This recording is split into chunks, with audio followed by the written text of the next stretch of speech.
been? Yeah. Like I You can got sit it in there a year forever ago? if my head Oh, I've is had in it 2 there. years. So- I've never trained it. You gotta put me in that come and I sit on steam the and I'm edge like, for I a gotta while. get out of here. Qualified for the dry. Yeah. He was like, natural. just Yep. ignore And then you it. quit. Then you quit. He said, no, spaying her, and that's it. Kids Give a me lot. a I think it's time, She's cool. boys. She's cool. All right, call the meeting to order.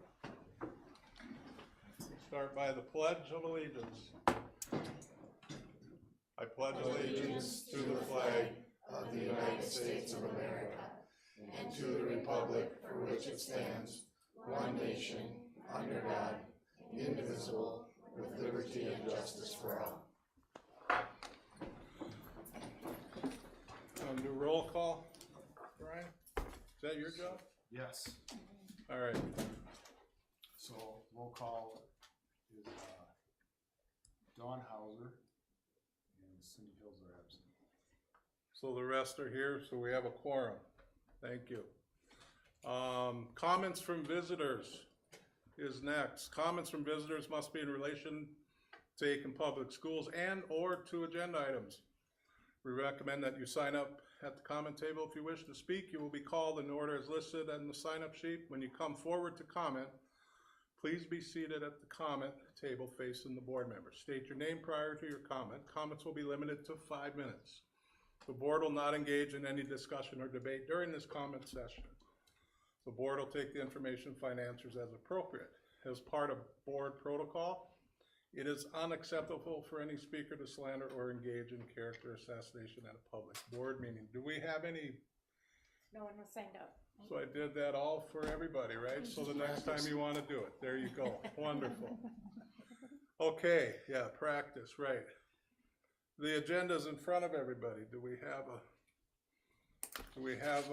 anything that we revised, removed, or do we have a motion to accept the agenda? I'll make a motion to accept the agenda. I'll second it. Motion by Jen, second by Holly. Any more discussion? All in favor, signify by saying aye. Aye. Opposed, same sign.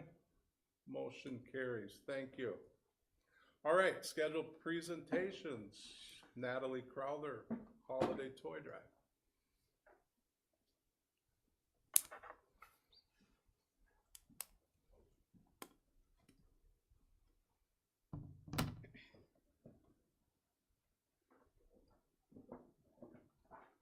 Good afternoon. My name is Natalie Crowther, and I'm a senior at the high school this year. And in my civics class with Mr. Miller, our senior project was to be a community service project. And for that, I chose to do a holiday toy drive. And for this toy drive, I'm asking for donations from the students and faculty of Aiken. And donations that I am asking for include unwrapped toys, new toys, or stocking stuffers. And those stocking stuffers would include toothpaste, toothbrushes, socks, pajamas, anything necessary for hygiene, or just toys for the kids to play with. All donations will be given to the Women and Children Shelter and the Hope Program here in town. And then the drop box will be located in the secure entry. And then the Hope organization is a domestic violence advocacy organization. This agency provides emergency safe housing options. They also provide legal and general advocacy services to one-to-one and group support and many other services based on the unique needs of domestic violence victims that they assist. And so I'm just here to ask you guys if that's okay, if I can do that here. Do we need a motion I for don't that? know who. I don't think it's really a motion, it's more of informational only, so when it came to me, I thought it'd be good to have Natalie present at the board, part of her project, and just so you know, if somebody asks, as board members, community, now you know. So is there a way that so you're gonna ask student body and faculty and anybody else that wants to donate, or are you just staying in the walls? I will also have drop boxes located at Paulbeck's County Market and the Riverwood Health Center. Okay. And then I'll also have one at my personal church, the St. John's Lutheran Church, for my congregation or anyone else willing to go over there at St. John's? Okay. Should we put it on social media or something? Can we do that? Yeah, how are you gonna advertise it, Natalie?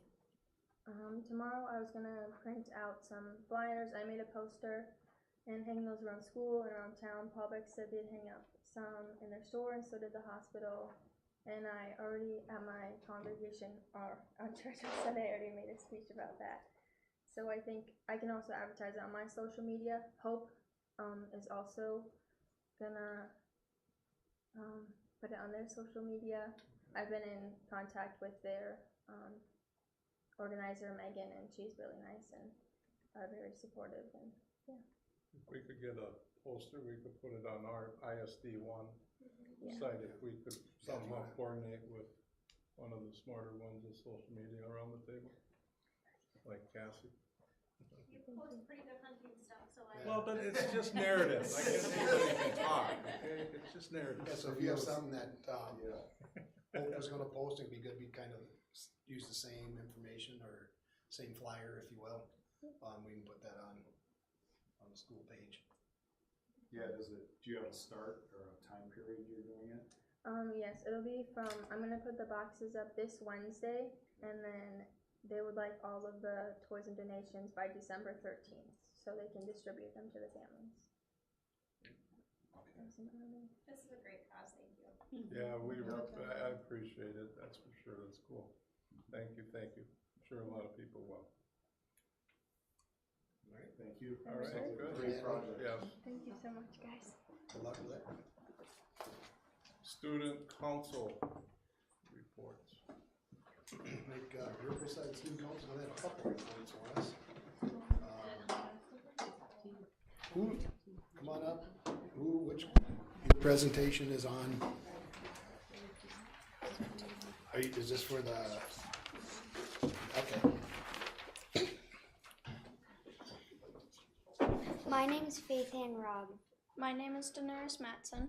My name is Gwendolyn Baller. And my name is Alea Teal. We have two different presentations here for you today. We have an update on what we have been doing in the past, right now, and future activities that we're doing, and we have another one for the papers that are in front of you right now. Two of our student council members wanted to discuss about that. We're going to go through the slideshow first, so feel free. First half 2024. Riverside Student Council Board President Cal R. Vice President Danny M. Disciplinary Community Reese R. Johan H. Sabian W. Secretary Ben S. and Brennan H. This past month, the Student Council has been very busy, and in November, they are not planning on slowing down. The 4th annual Bow Wow Meow Meow dance to benefit Operation Christmas was a huge success. The students filled more than 6 bins full of toys and stocking stuffers for families in need. This November, the Student Council will be bagging groceries at Paul Beck's to help out families for the holidays. They will also be talking to the school board about past, present, and future projects. A big shout out to our student council members, Gwen Voller and Alea Teal, for their dedication on 2 different proposals to help out the school and community become a better place. Here's some pictures that we took for the dance.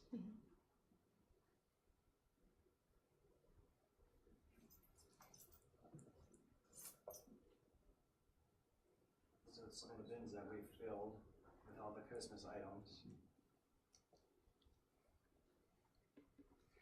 Hall of Heroes 2024. Rippleside Student Council put up the Hall of Heroes for the Veterans Parade. All your local veterinarians walked through the halls and enjoyed a program while having coffee and donuts.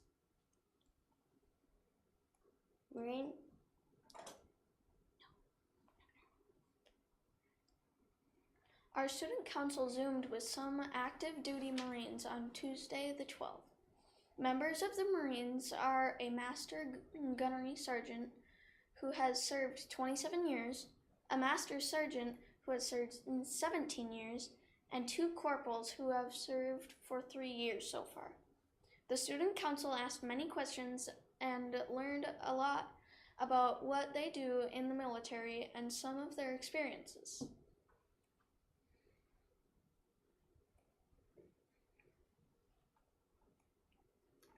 The student council begged groceries at Publix this past Saturday. From 10 through 5, we had students take turns helping with groceries and talking to the community about our student council and Rippleside.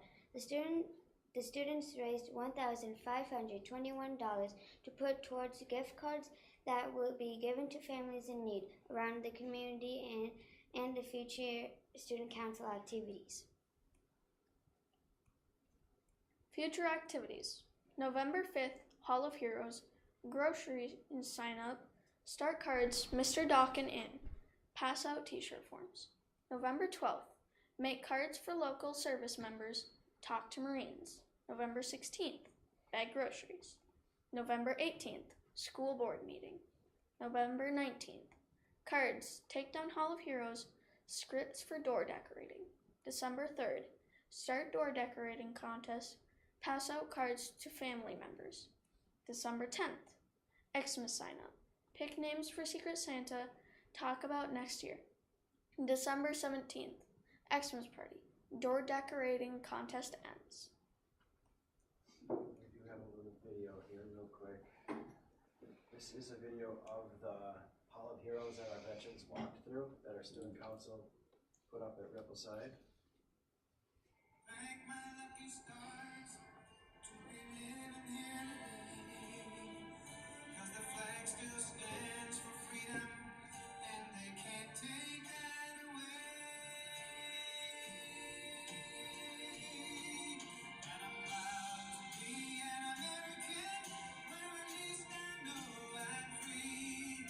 I won't forget the men who died, who gave that right to me, and I'm glad we stand up next to you.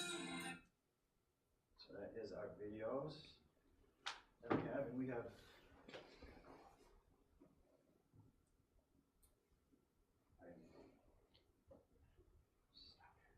perfect. Sorry about that. We do have another presentation. Gwendolyn Baller and Elliot Teal would like to talk as well, and that's the paper that's in front of you.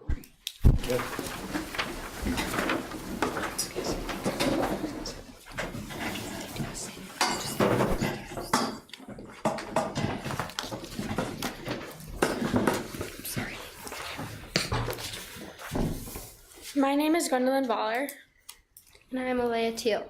We are part of the Student Council. We are coming to you today to talk about an idea the Student Council has been working on. The idea that we had was there are a lot of people in this community who don't really have time to go to the library or physically can't go. We did some research and found this organization. It's called My Free Little Library. The goal of this organization is to inspire readers and to expand book access for all people. We have the pictures and prices for the library. We were hoping to do a take one, leave one kind of situation. We are hoping to get your approval to put one of those libraries in front of Rippleside. We think that it would be a good spot for the library because kids and adults go to the school often, so theoretically they could stop and get a book. Because it is outside, it'll be open 24/7. The price is around $430. There are many different styles. The style we have settled on has double doors, so it is easy to grab a book. It is also made of composite materials, so it will hold up to the weather we have here in Aiken. We want it to last a very long time. Student Council has roughly $2,345, which would be more than enough to cover the one that we were looking at putting in front of Rippleside. Josh Fowler volunteered to assemble it and put it in the ground. Mr. Dawkin gave us approval to put it in. We are so excited about getting this project up and running. Thank you for letting us come and share our excitement with you.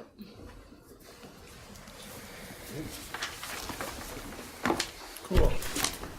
Questions, comments, about some of the stuff we've done, some of the stuff we're planning on doing, that maybe some of these guys can answer. If you have any? I'd just like to say thank you for always going and that program where you bag groceries and buy those gift cards. That is so important, and it's wonderful to see you guys out there and doing that, so thank you. Yep. Thank you for everything you're doing. Make sure you get that spot where you're gonna put the post in, checked out for utilities. Yes, check with Mr. Doc, make sure you check with Chris and Steve, make sure. I thought the same thing, I was gonna say it at a meeting. Go for one. Yeah. Thank you so much for all the work that you're doing, and I'm really excited about the free little library. I hope that hopefully it can go in the ground before the ground freezes. If not, it'll have to wait till next spring, but it'll be exciting to see it. I do want you to know there is one that just got put up in my neighborhood, so maybe what you guys should be doing is putting a little sign in there about where other ones are, so that people can visit and then see if they'll put your spot in theirs. That way people know where to find them. Great job, girls. Thank you. Right. Yeah, thank you very much. Appreciate it. You guys are doing great. Thanks.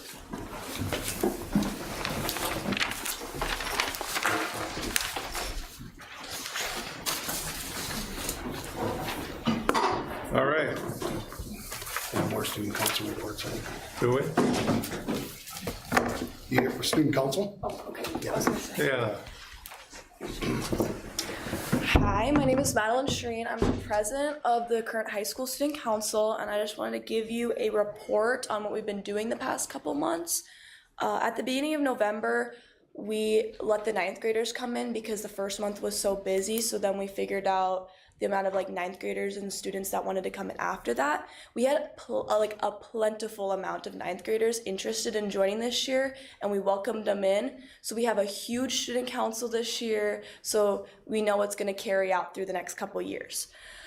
With October, November, we held a Halloween costume contest, and it was judged by the staff. So it got the kids hoping for prizes, and we gave them candy prizes and stuff. And the staff got to participate as well as voting and that type of stuff, along with, I know Ms. DeMars kind of coordinated it as well, but we did a senior versus teacher costume contest.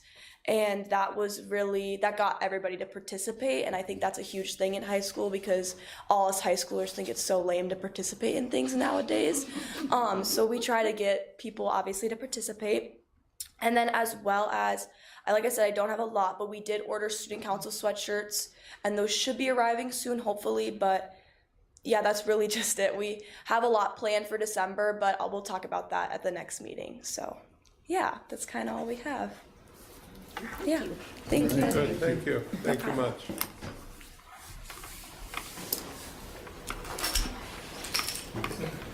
All right, so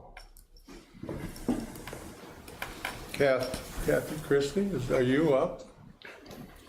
A number of us are. A number of you are. Everybody's Everybody's up. You gonna do the overhead? I think yes. So I gotta move again? I have some. You should have just ran it from your original spot. Thank you. Wow,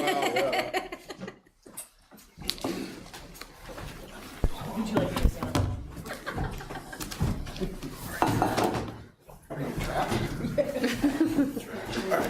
Big move. Here we go.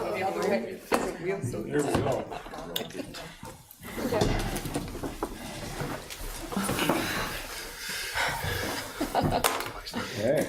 Hi. No. We're good. So we got our, this is kind of we've always had the world's best workforce report. Now they've changed that template. And this is really the data we would put into that, along with some of our goals. But we're gonna start out, we're gonna take a look at some of our test trends, district-wide. So the red line is our reading, the black is our math, and the light gray is our science. And this is district-wide test from 3rd grade on up to high school, the different grades that test. And we'll take a look at reading scores individually. We're still above state average. We saw a little bit of a dip district-wide from last year to this year. And that's part of the data we've been looking at in our data day we had last week. Math scores as well took a dip. as well. Again, we look for 3-year trends on this. So we're concerned, we look at our data on the 1 year, but, we're not panicking, I guess is what I'm saying, and the natural reaction might be, we're still above state average, and we'll see a comparison to some of our scores with area schools here in a little bit, so, go ahead. Science is an area that I think we really need to commend our staff. Our science teachers, when we talked to them and we brought it up that when we're at the 28% below state average, I kept telling them, I said, we're not picking on you. We're not we talk more district-wide and cross-curriculum about how we can help that. But it comes down, our science teachers really took serious digging into our standards and looking at the test preps, test specs, and taking a look at what areas of the content of the standards do we address. And we're above state average now, where we were 13, 14 points below just 2 years ago. That's really a strong growth, and still, even after we had the big jump, we still grew a little bit more, and we're hoping that trend continues. So a couple of years ago, we were scratching our head and with our science scores, but I think our science teachers and our teachers across the board have really stepped up, and we're making some nice progress there, as you can see. So we do every year as we set goals, and this again is part of our World's Best Workforce. It's got a new name. And the report's changed. I can't remember what the new name is, but for that report. But so our goal is by spring of 2025, we'd like to see 54.8% of our students in grades 3 through 8 and 10 will be proficient on the Minnesota Reading MCAs or the MTAS. The MTAS is a test given to students with special needs, or if they meet certain criteria to take that test. All grades 3 through 8 test in reading, and then again grade 10. I'm sure there's a good story as to why those grades were picked way back when, but that's just where we're at. By spring of 25, we want to have 58.8% of our students in grades 3 through 11, and now 11th grade, will be proficient on our math MCAs, MTAS scores.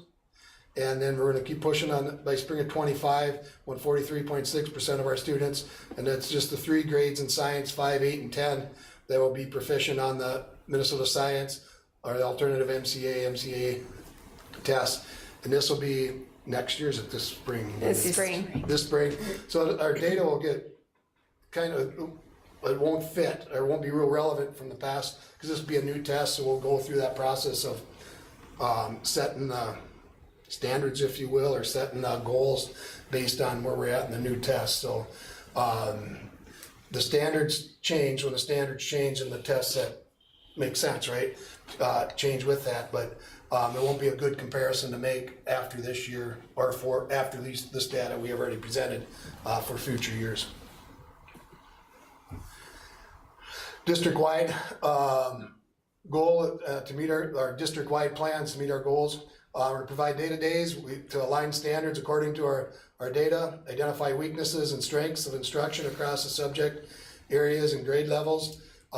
This is one of the things, a couple of years ago, the board gave us 2 more staff workshop days to work on standards. We heard that from our staff that, we just don't have time. We get the data, we look at them, but we don't have time to address them or to visit with our colleagues. Our staff is really taken to doing that. They do a nice job with that. Even, you kind of get worried, or maybe me, that after a couple years of doing it, they'll kind of back off. But our last couple of the ones this year, our staff jump right in and they kind of pick up. And I think we see that they're carrying it out not only on those days, but they're also looking at and a better understanding of how the standards and the tests and everything correlate. And we're beginning our English language arts curriculum review. That'll be a process that we're just kind of putting a committee or team together at this point, and we're going to meet with our staff, and then we'll roll it out to include board members and go on from there. So that's in the beginning process.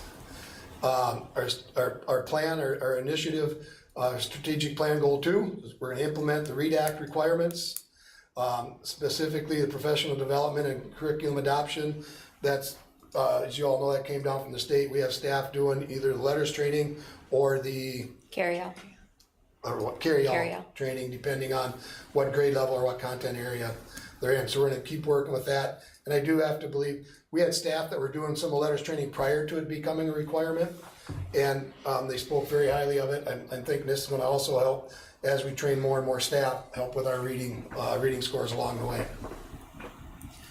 And then we're gonna continue to build our strategic plan, goal 7, we're gonna continue to build our MTSS framework. It's our multi-tiered systems of support to create continuity and address our achievement gaps. And that's really taking a look at the big picture beyond just the academics and tying academics, academic support, behaviors and behavior supports all together throughout this. So district-wide, we're to create linked teams across the district and define the roles and responsibilities. And one of the things we've talked about the last couple of years is getting rid of the train tracks between the high school and the elementary, bringing us together, and we're really working and working to make a one continuous plan. And the high school, Rippleside's had a nice MTS framework, and they've been working on it, and the high school is also working on theirs, and we're really trying to make it take that seam out of there, if you will, so that it continues on from the elementary to the high school. And during the high school, during the 24-25 year during the high school, we're going to continue to create tier 2 student supports and increase the use of data in our decision making process. So tier 2 supports are added support to students. That's a smaller group of students, right? It's tier 1 supports what everybody gets. Tier 2, now it's after you've identified data that some students maybe aren't getting it. So what kind of supports do you give? Can you give right there in the classroom? What kind of supports can you provide right there? So, and then Rippleside's going to continue to work on improving their tier 1 instruction. And if you're, good instruction is good instruction, regardless if you're doing it tier 1, which is instruction to everybody, or tier 2, where you're giving good tier 1 instruction to everybody. But we got to add some more supports to that for some students who are taking a little longer to learn, or take a little longer to get things accomplished. So, so when we talk about tier 1 and tier 2 supports, it's really, we're working to improve supports at all. There's 4 levels at all 4 levels of this. So, all right, I'll turn it over to. Yep, and so I'll kind of go off of that too. So Rippleside's goal this year is tier 1 focus. We've done a really concentrated job the past few years on our tier 2, and as Dan alluded to, that's been a big goal of Lisa and I and Dan and Kathy, of getting that continuity in our systems across the district. So our team names are the same in both buildings. So we used to have different team names for our leadership teams. Well, now they're both SLT, school leadership teams. So just building that consistency and that continuity, because we've taken on Dan's slogan of "We are ISD1," right? So we're all moving in the same direction. We're doing the same things, so that systematically, it sets both of our staff and our students up for success. So you can see here, same thing, reading, Rippleside is red and the black line is our state numbers. We've had significant gains the past couple years at Rippleside. We've had some grade levels that have had superior numbers. They've had really, really good numbers, and we've had a couple areas that we've had some discussions in addressing with grade level teams. So we look at data beyond this school-wide number. We're looking at individual student and grade level data in our discussions as an admin team. And so, we had kind of stagnant growth last year, but we had phenomenal growth in specific grade levels. And so that number is kind of skewed, in my opinion, because, like I said, we had a couple areas that didn't help us out so much. So, same thing with math. You can see here, we're well above the state average. Our math numbers are good. I think we were surprised, pleasantly surprised, bringing in a new math curriculum at Rippleside last year to still see some growth.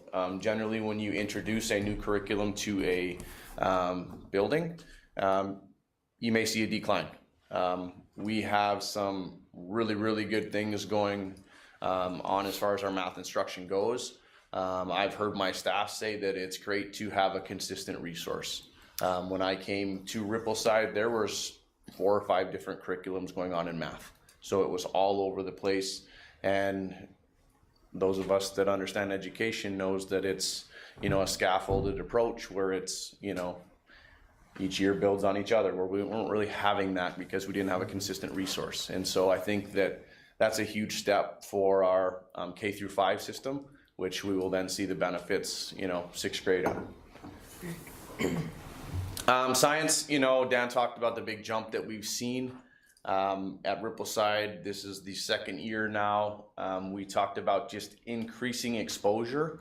When we were looking at during our science review process a couple of years ago, and talking with the secondary staff and working with the elementary staff, it was really just about exposure. Just increasing the exposure that our students were having at a younger age. And so we've made a concentrated effort at Rippleside where students in all grade levels are getting increased exposure. So in K through 3, they're getting 60 minutes of set aside science time, you know, whether it's cross-curricular or not, but it's 60 minutes of dedicated science instruction. You know, 4th grade on up, it's 90 minutes a week. And so in doing that, it allows us to also focus on a reading goal. Nonfiction texts was an area that we were low in. And so by focusing, you know, on science and nonfiction text, it kind of works on 2 skills at once. So Rippleside's actions to meet ISD1's goals. You know, with the push last year with the READ Act requirements that came down the pipe for us, we're really, that's our focus, K through 3 and SPED, is the letters training. Letters training is the most intense training that was, you know, a requirement of the READ Act. We chose to go with the letters training, even though that it was more work on our staff and the demand is higher on our staff because of the people that we had previously go through letters training. I think it's the Cadillac program that was selected with the READ Act. And so I think we will see a benefit. It's not only, the benefit with letters is it's not only theory, they give you applicable strategies and real skills to implement immediately within your teaching. And so I think that's the difference between letters and the other programs that were potential, you know, options for schools to choose. So grade 4th through 6th grade teachers, this year MDE is offering it. We didn't even know it when we set the building goal, but it just so happened to support exactly what we're doing. MDE has offered tier 1 cohorts. So we just had our third one actually last week. It was based around literacy. The first one was on math. Kathy and I attended the first one, and it was really just kind of an overview of, you know, the MTSS in general. That's the state push is that they're calling the Compass framework, which you guys may have heard of. The focus is really on MTSS, which is Dan just talked about, tier 1, tier 2, and tier 3. Pertaining to Rippleside, our title supports are really our tier 2. Some of the title supports that we're providing are also tier 3, but our win time is also a tier 2, and then our tier 1 is really the whole group instruction. So that's the easiest way to think about it. For math, I talked about this a little bit already, but we have the new resource. We're in our 2nd year, following our math expressions curriculum, you know, and really getting everybody into that. When you take on a new curriculum as a teacher, it's a lot of work, and you're just kind of learning the ins and the outs, and, you know, like, okay, where is this curriculum maybe lacking some of the skills? But they're really digging in and they're expanding their kind of comfort level. So that's also a credit to staff in the work that they're doing in providing our kids with the best opportunity. Our math scores have been a positive thing, but I think that we're going to continue to see growth in that area. And same thing, 4th through 6th grade teachers, our math expression only goes to 5th grade. But 4th through 6th grade, you know, there's a lot of talk amongst my staff just about alignment and kind of, you know, meeting with the grade level above and below and kind of, you know, what are the things, and Lisa and Kathy and I and Dan have all had these discussions too of You hear a lot about vertical alignment, so we're working towards that. But staff are doing a great job collaborating and having discussions really upon, taking it upon themselves. And so that's a credit to the work that they're doing. We've given a little push, but they've really taken it and ran. And so it's a credit to the professionalism of the Aiken staff. For science, we talked about the increase in time, and it's very simple. Teachers are doing a really nice job of just cross-curricular teaching, but just exposing our kids to all kinds of different experiences. And so then you'll see the high school reading scores, 7, 8, and 10. We went down a little bit from last year to this year. And some of that has to depend on the cohort of the students that are taking the test. And some of our students in different groups have different needs. There's higher special ed population in some of the classes. So trying to address those things and trying to build in different supports for the students that are in that group that might need, if we have a significant number of special ed students, how are we making sure that they're getting the access to the grade level standards, as well as getting that extra support for the skills that they need. So really just kind of looking at that, really thinking about how that looks in the future, talking to Paul Bunyan Co-op on what does that look like in other districts, and how do they kind of connect that to grade level and special ed when there's so many things that you can do with students, but you don't want them to lose their electives either. So they're not coming to school just to take a reading class. So it's trying to figure out how to build up those skills without taking away things for them. So we have department meetings, we have grade level meetings. Every week we either have a department meeting or a grade level meeting, depending on which PLC. Every Wednesday we have kind of set time that no meetings are allowed. Everybody's working either in their department or grade level, and we're looking at data, we're looking at standards, we're looking at alignments, we're looking at resources, what vocabulary do we need to build into our classrooms, and then looking at what supports do we need during those grade level meetings on when you're looking at your kids and you're looking at your data, what supports do our kids need? Whether it's individual or whether it's as a small group, or what does that look like?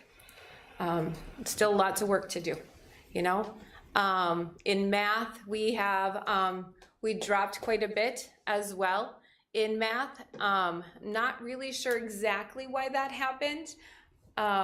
There was one group that was a lot lower than what we had kind of expected in some ways, but then we kind of expected it when we looked at the trend data in a certain group. And so we're trying to figure out what supports and how do we cross-curricular with science and with math, and making sure that we're building that up. Mr. DePaulo's doing a fantastic job just trying to really build in Fusion 360 and just different math terminology, and connecting what he's teaching to what the kids are learning in geometry or what they're learning in algebra, so that they can see how that can apply in different fields that they're going to go into, so that they kind of see that real life connection.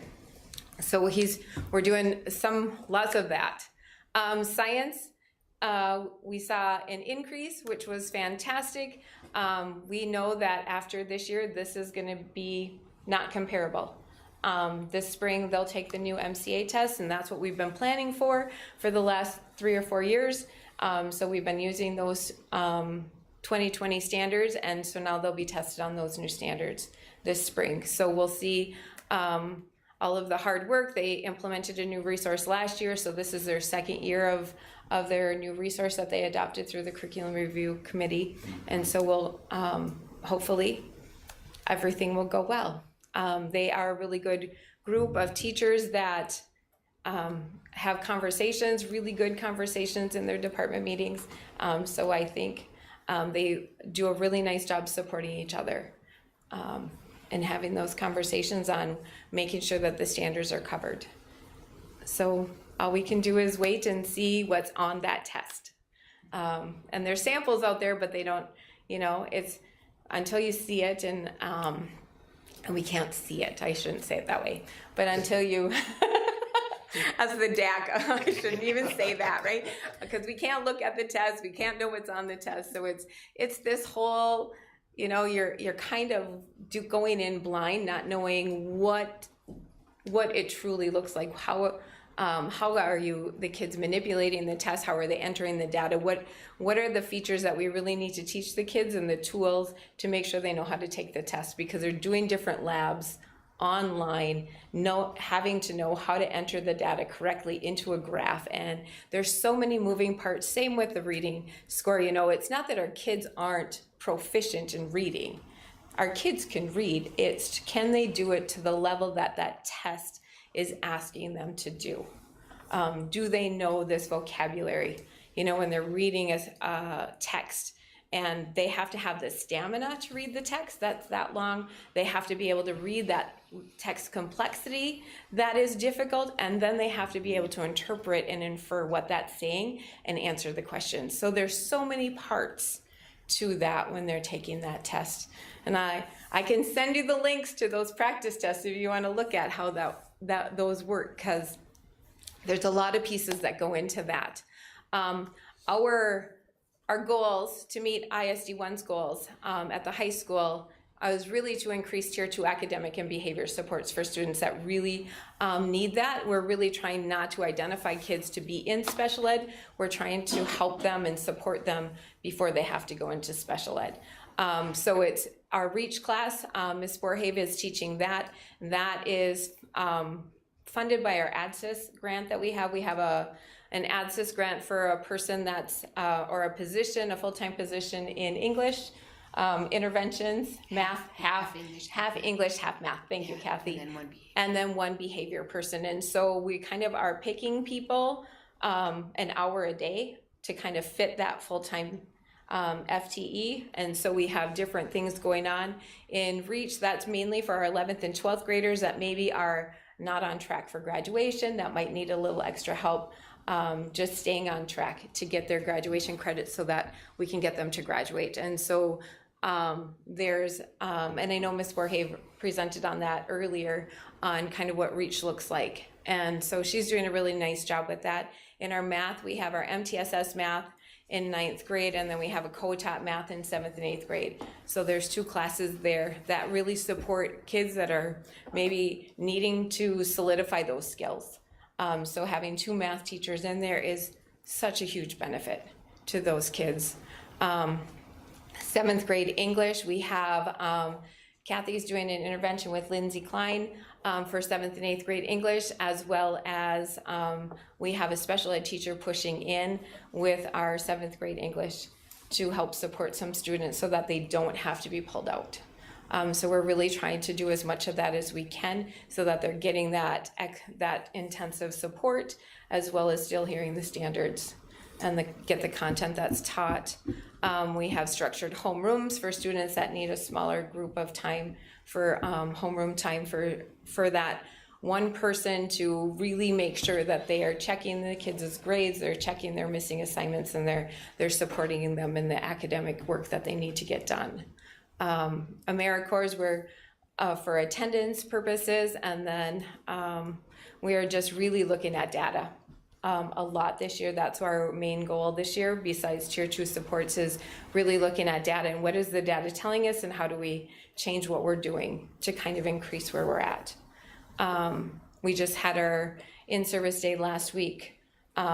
Thursday and Friday, the high school staff focused really a lot on grade level data on Thursday, and then we focus on department data on Friday. And so those are fantastic discussions. A lot of great things came out of that. And really just kind of looking at how we reward kids for doing good things, as well as how do we as teachers change what we're doing to meet the needs of the students that we have in our classes. I need to focus on transitions from 6th to 7th grade. And that's an area that we see a significant decrease in when students come from Rippleside to the high school. That's where we're seeing a lot of our academic MCAs kind of go down some because of the change in schedule. They don't have as much time in math, they don't have as much time in reading, and they're moving around so much. So how do we build in that more supports for 7th grade? We have the peer leaders that are working with kids and building that relationship, but that doesn't start until like now. So it's how do we help increase that, and trying to read up on what are some good things that work well in other districts that they aren't necessarily seeing that dip as much as we are. And then I'm doing walkthroughs and evaluations, trying to give staff feedback on best practices that are in instruction. So I've done 32 evaluations so far, and so that's been, I'm glad.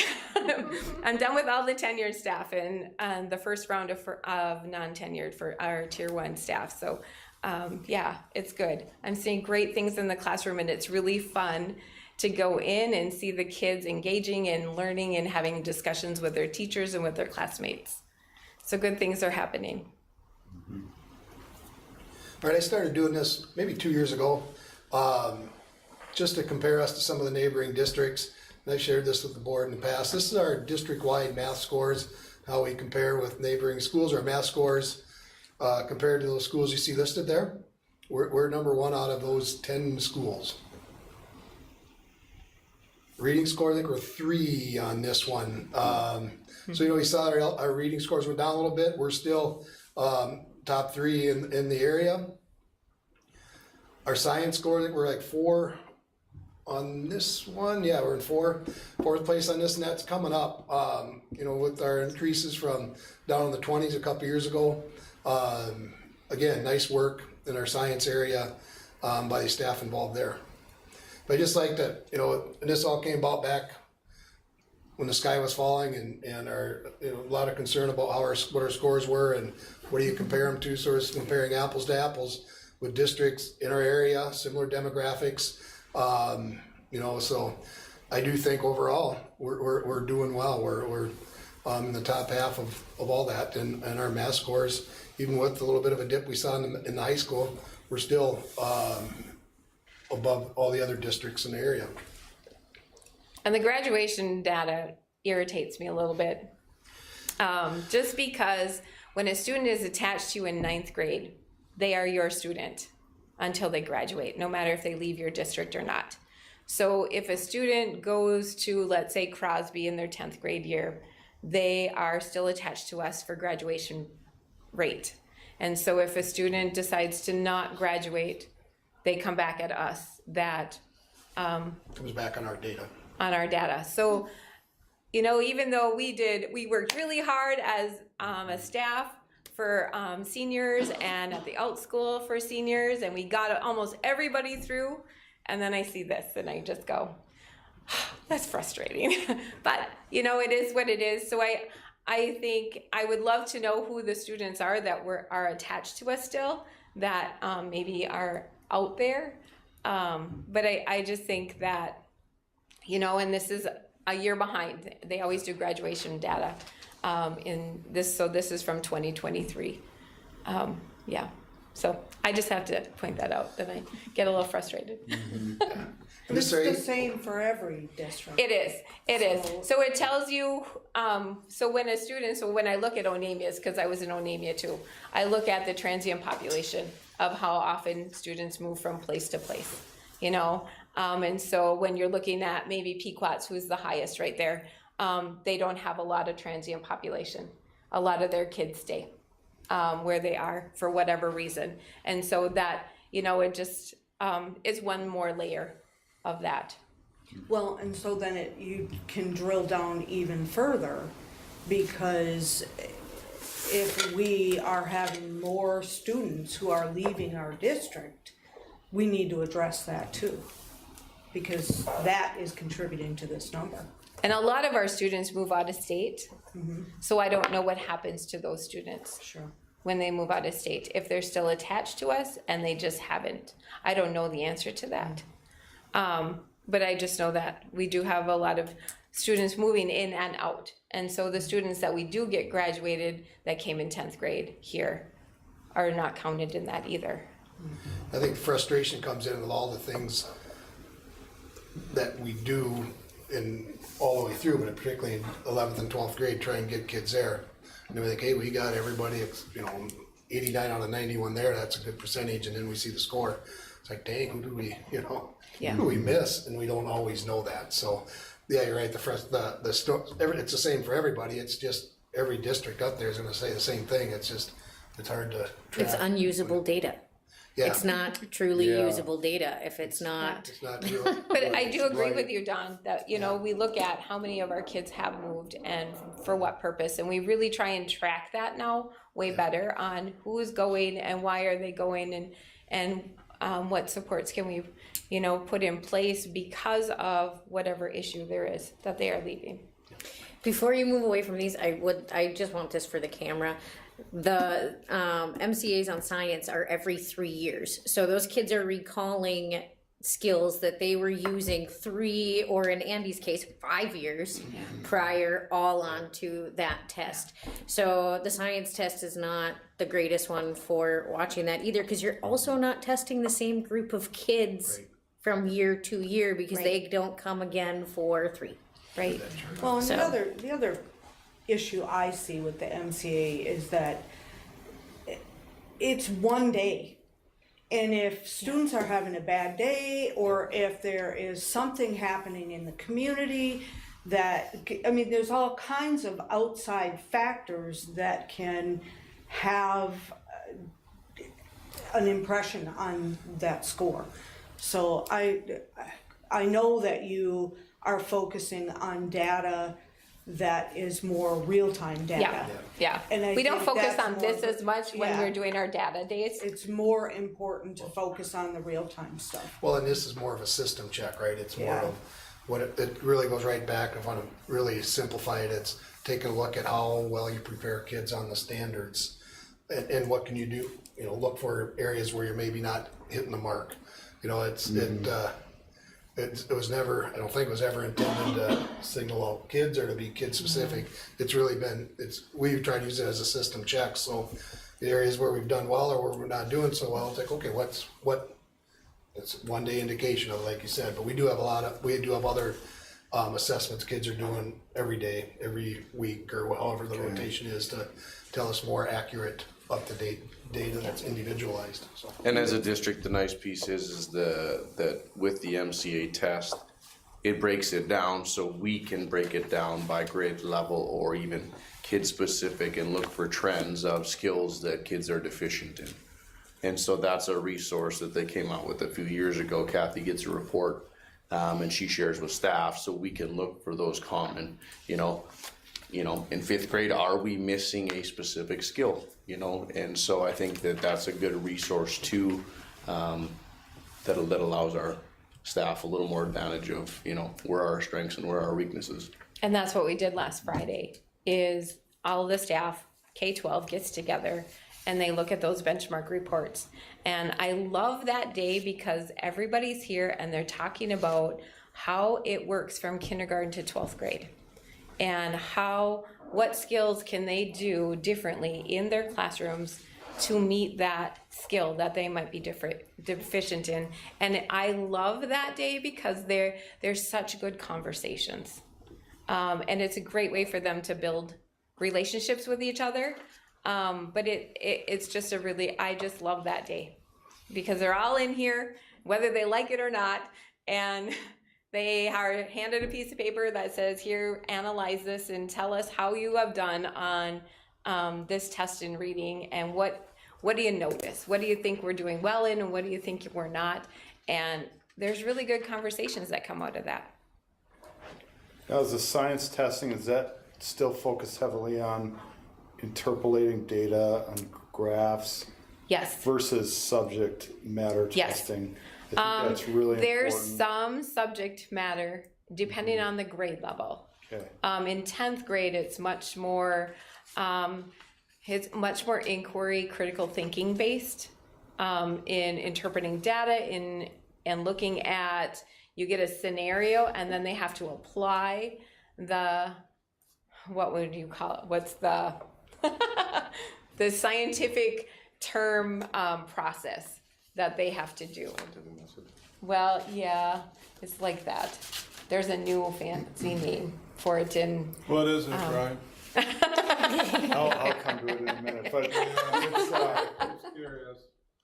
it's fair to know what they're really testing on and how they're testing. Yeah. It's not what people think of as science, No. which is basically subject Yeah. matter, biology, geology. Well, on the previous test in 5th grade, I know like one of the big things was like components of a microscope. Yeah. Well, our kids really aren't using microscopes. Yeah, and then you have to label them. So it's very interactive. So it's not, you have to click and drag this term to here and click and drag this data to here. So it's not really even typing anything in, it's more click and dragging. And then see if your experiment works.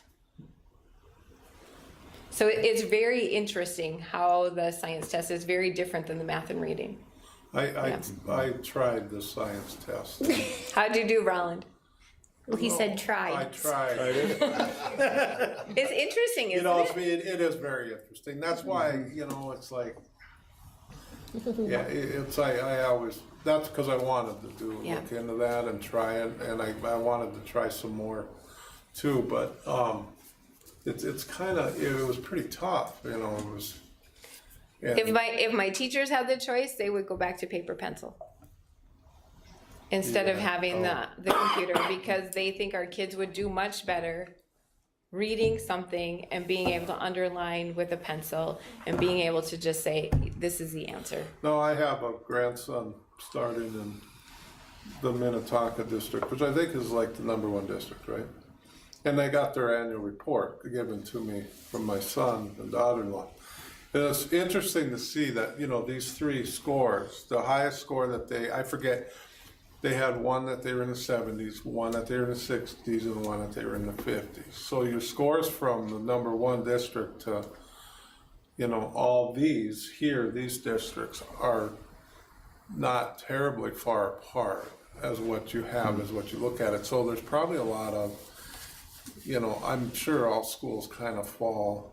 Yeah. When you look at the state, when you look at the state data, I think the #1, well, I shouldn't speak because it used to be, I don't know if it still is, St. Michael Albertville used to be up at the top. Yeah, I think, And they were in the 70s, sometimes in the 80s for English. So really just depends on. Yeah, I was rather surprised. I think comparing Wayzata and Edina. Yeah. I think so much of it has to do with your student population. We have a 55% free and reduced lunch population, right? And so we talk about closing those achievement gaps. And I think, your more affluent districts, they don't have those different, populations. Yep, they don't have those different populations within their student population. It does play a big role in education. I mean, it's just, there's no denying. Yeah. It's kind of the way it is. So with the reading, are we looking at like a strategy of like you adopted with science, incorporating more reading into other coursework to just get greater exposure to it? Yeah, I think we're already doing that, as far as choosing the curricular resource, which is what the curriculum review process will choose.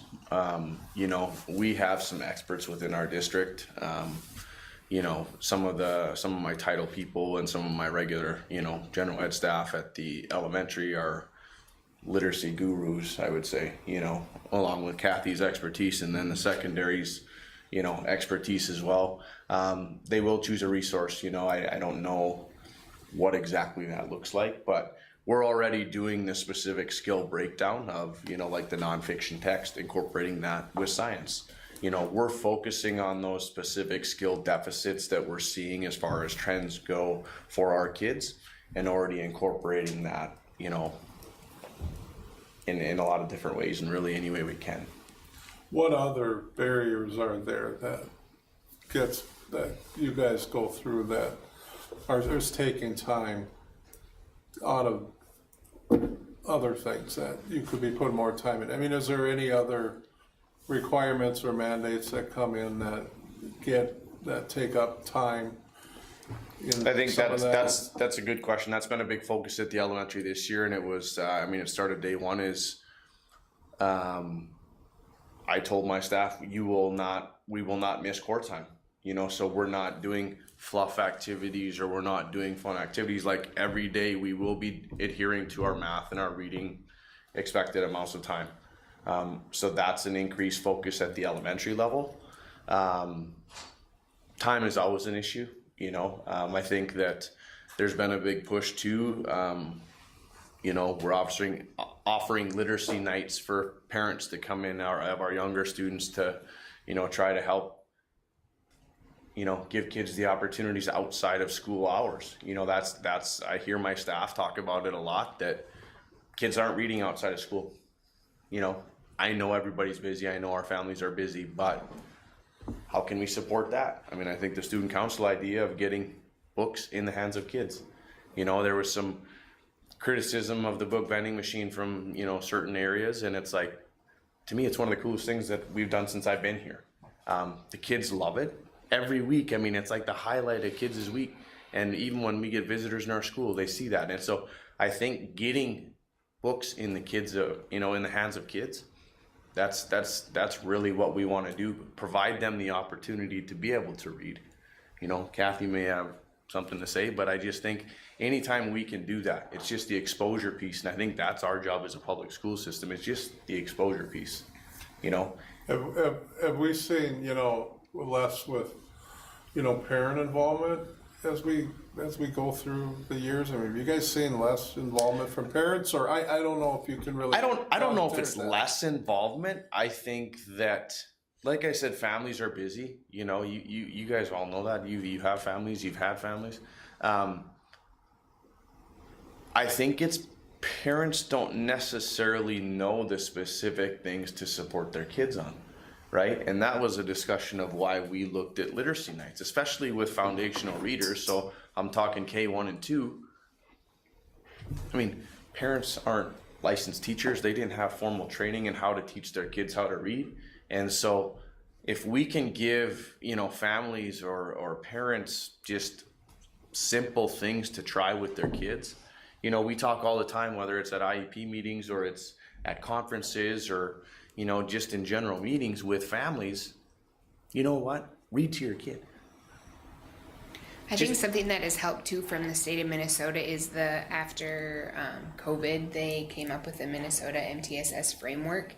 And before, when I was a classroom teacher, people would say to me, you need to do a better job.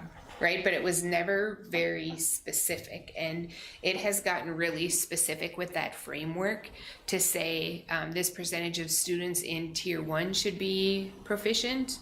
And if they're not, then you should be doing this. And here's the information that you should be looking at.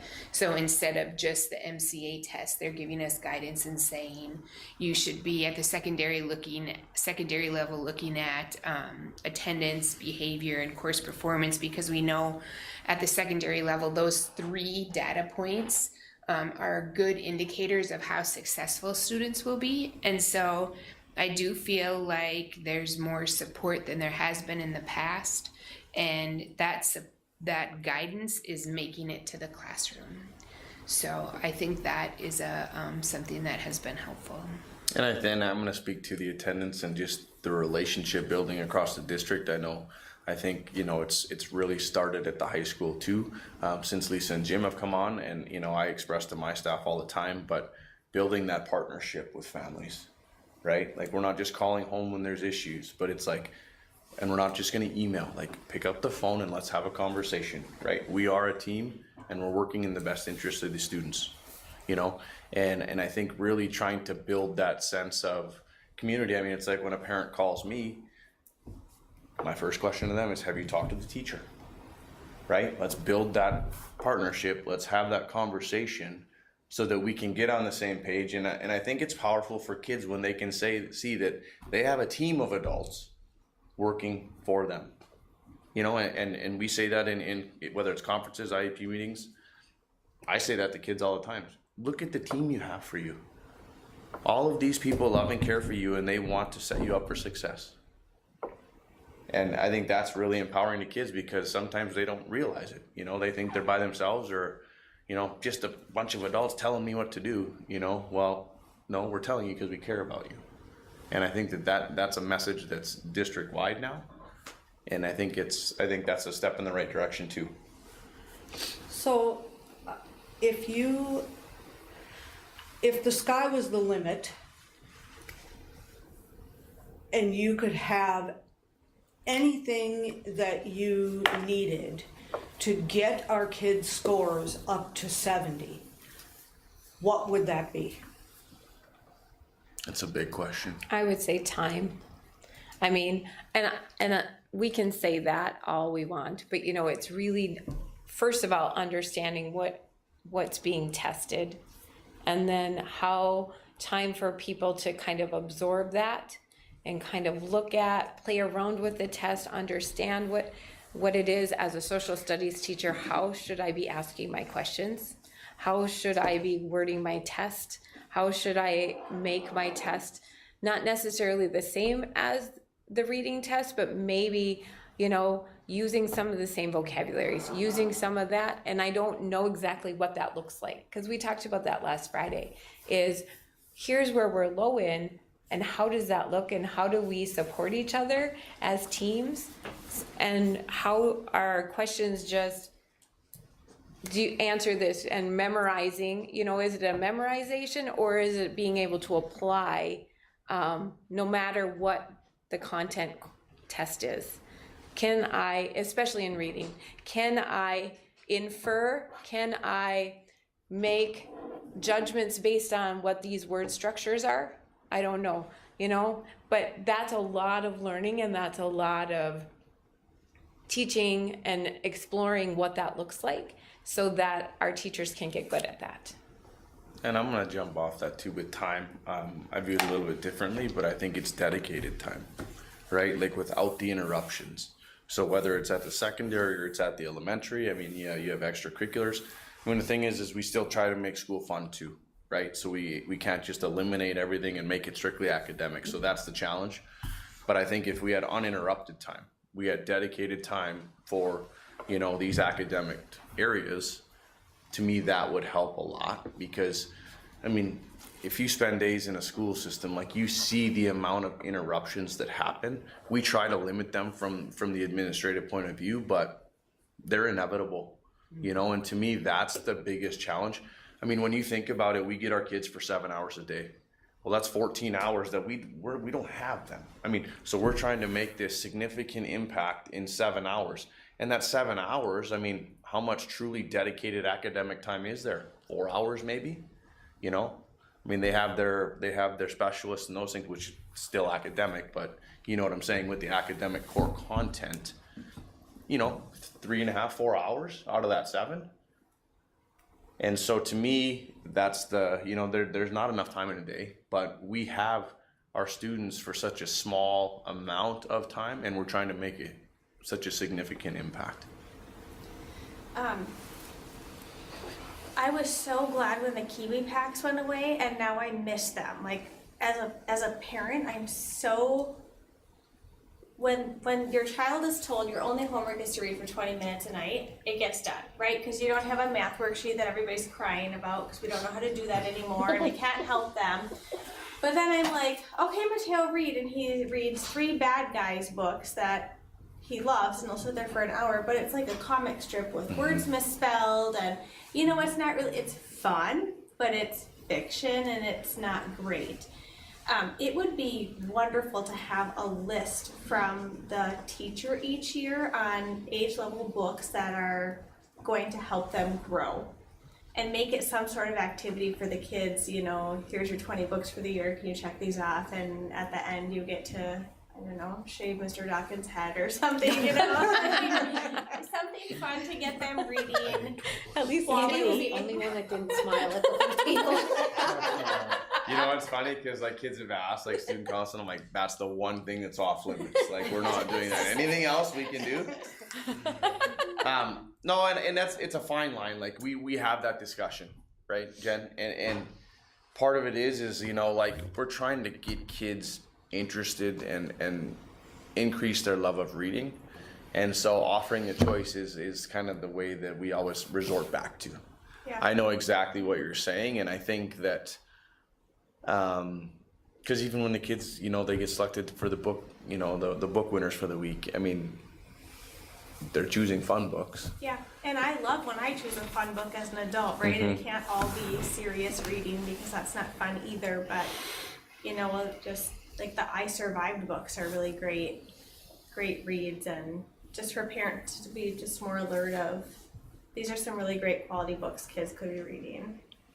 This is probably getting into too much like practical information, but the science of reading that we're being trained in has before the science of reading, people used balanced literacy and they used leveled books, and that's what came home in the Kiwi packs.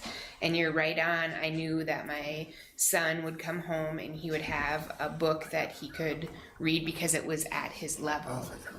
And the pendulum has swung to decodable books, and so I agree with you that it would be nice to have leveled books that come home that parents can say, I know my son will be able to read this book, right? Because this is what his level is.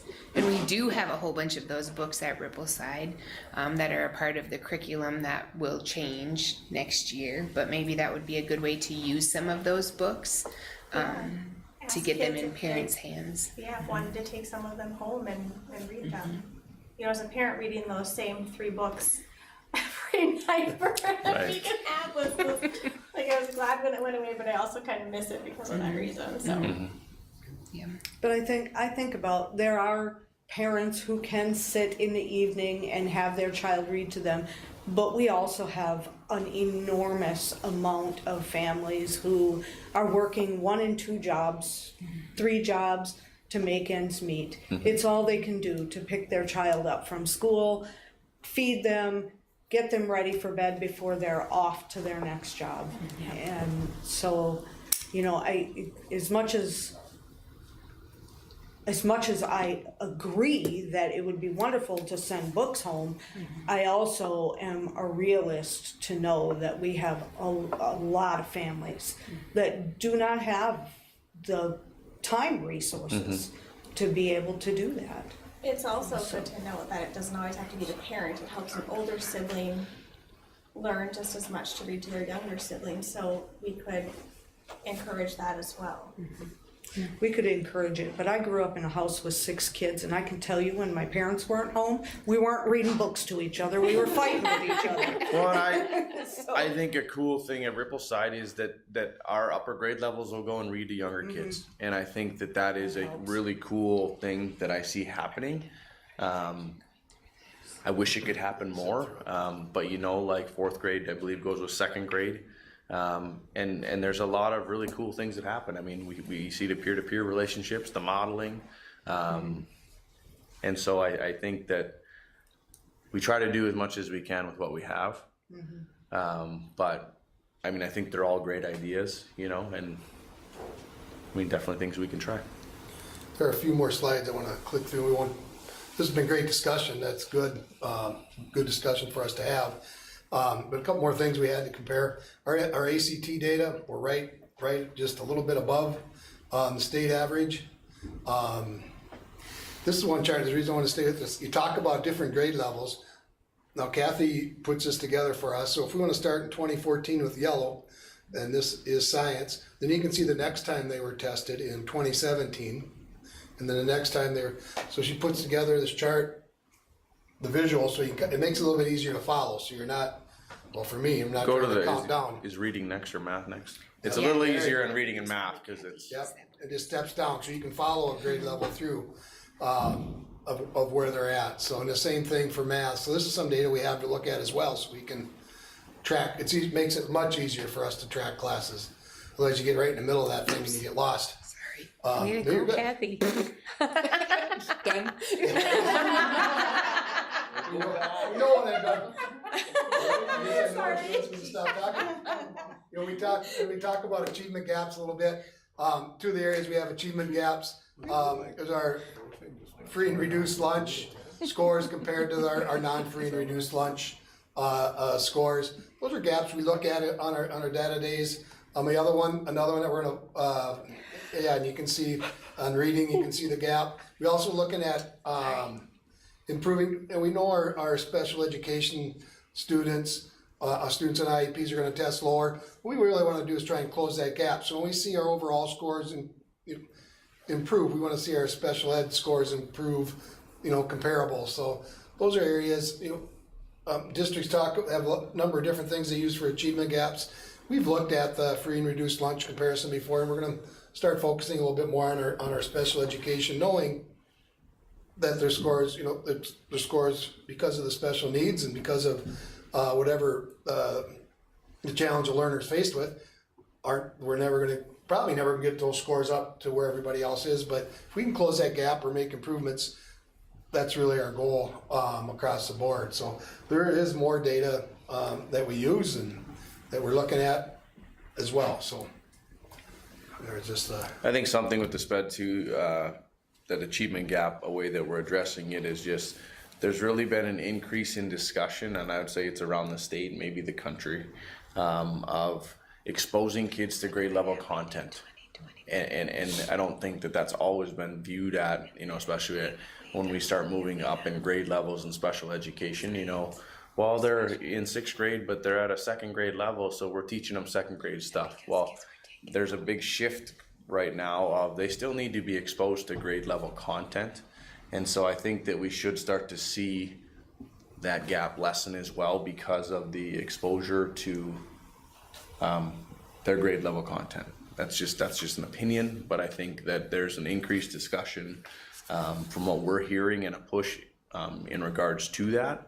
It is a best practice, and so I think that it should hopefully have a positive impact. Do we have data on gifted students? Only the exceeds. If we were to pull those students out, if they tested as an exceeds, I would say that they could possibly fall into the gifted category, but there's different indicators that. And we don't have a screener. We don't have a screener that we give here, for a gifted and talented, anything like that. And I've checked into that because I've been asked at the elementary level. It's all over the board. Schools are all over the board across the state. It just depends if the district would want to purchase something to look at, a gifted screener. There again, like we can think things, we can look at test scores, and that's all going to be subjective.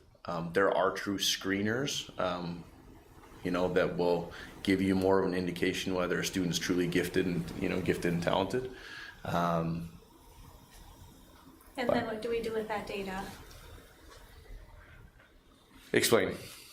Like if we identify these students, then how do we help them continue to grow at their level? We could look at programming, right? I mean, it would probably be like a tier 2 approach, honestly. Like they would still be a part of their tier 1, but then you may have a separate class, a gifted and talented class depending on the level. I mean, you could potentially have a gifted and talented program in both buildings. If there was, I would say there again, depending on the number of students. But I think that those students could be pushed in a tier 2 type model, maybe even a tier 3 type model. Just like we do with some of our struggling students with tier 3. I think you could do the same thing with, those gifted and talented students. I think that I would say with our staffing constraints that we have across the district, I think that there's already some of that at the high school level with the college and the schools and some of those extra programs. I would say it's a little more of a challenge right now at Rippleside. Like I said, just due to staffing constraints, and we haven't had any type of a screener or official. I've been asked about the gifted and talented at Rippleside, and to me, it was very subjective before. They called it breakout when I came, but it was very subjective. And if there was behaviors, you weren't allowed in the program. Well, there's a lot of gifted and talented kids have increased behavior. So why are we using behavior as an eliminating factor? So like I said, I would be interested if anybody has any ideas into a gifted and talented. I've asked probably 10 to 15 school districts for different ideas, and it's really hit or miss. Districts do or don't have it. And I haven't really found many good ones out there. But I think that we would definitely be open to the idea if someone had ideas or if they knew someone that had an idea in regards to a type of a screener. Like I said, I don't like the subjectivity. And maybe that's my own personal reasons. One of my children was like exceeds on the reading thing, but didn't understand what they were reading. So it's like, you're right, things look so much different. And Well, and you know what, I would say that a lot of the kids that play the game of school, right, we think are great students in this, but are they truly gifted? I maybe, but maybe not. I have concerns about gifted students being put in holding patterns and left there to do busy work, Sure. waiting for their peers to catch up to them, but they're never going to catch up to them. Mm-hmm. And so then we have students who are sitting in seats in our buildings who are bored out of their minds. And I don't know that that's appropriate either. And so I do, my own personal perspective is I do think that we need to find something to figure out what is the definition of a gifted and talented student, and offer those same supports that we offer to students who are needing special education. We need to be able to offer those levels of supports to gifted and talented students as well. And I would say that that's a challenge with the American education system, and you know, as long as all of us have been in education, you know, that's the way the American education system has really been built or whatever. You know, like we always look at the middle and low kids, and what are we doing there? When you look at other countries, I mean, all their programming is geared towards their top tier kids, and then everybody else, you know. So I would say it's a challenge across the American education system. Just a question, Andy, is the math group when I was in 6th grade was Math Masters? It was separated because we switched teachers at that time. So it was Mr. Stanky and Mr. Johnson had the more advanced crew, while the other teachers, does anything like that happen in the elementary school now?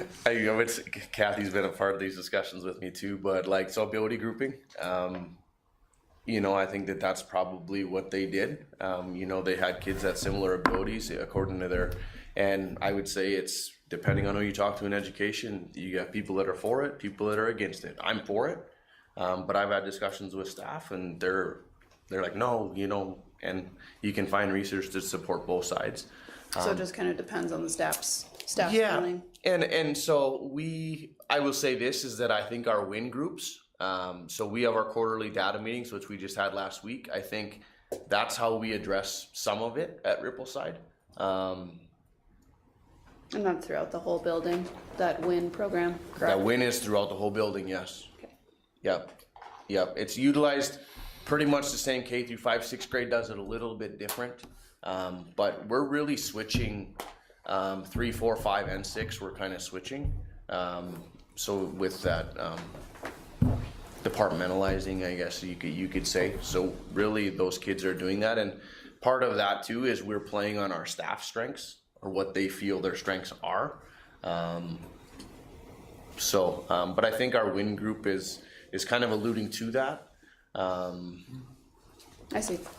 Nope, that answers my question. And we have the Math Masters too, which is what the district has used its gifted and talented dollars for. The little bit that we get per year, it's not much. But 5th and 6th grade has Math Masters, which I think Jen's kids have been a part of. You know, and so that starts, you know, and they go to a couple meets, and it's fun to hear our kids really do well.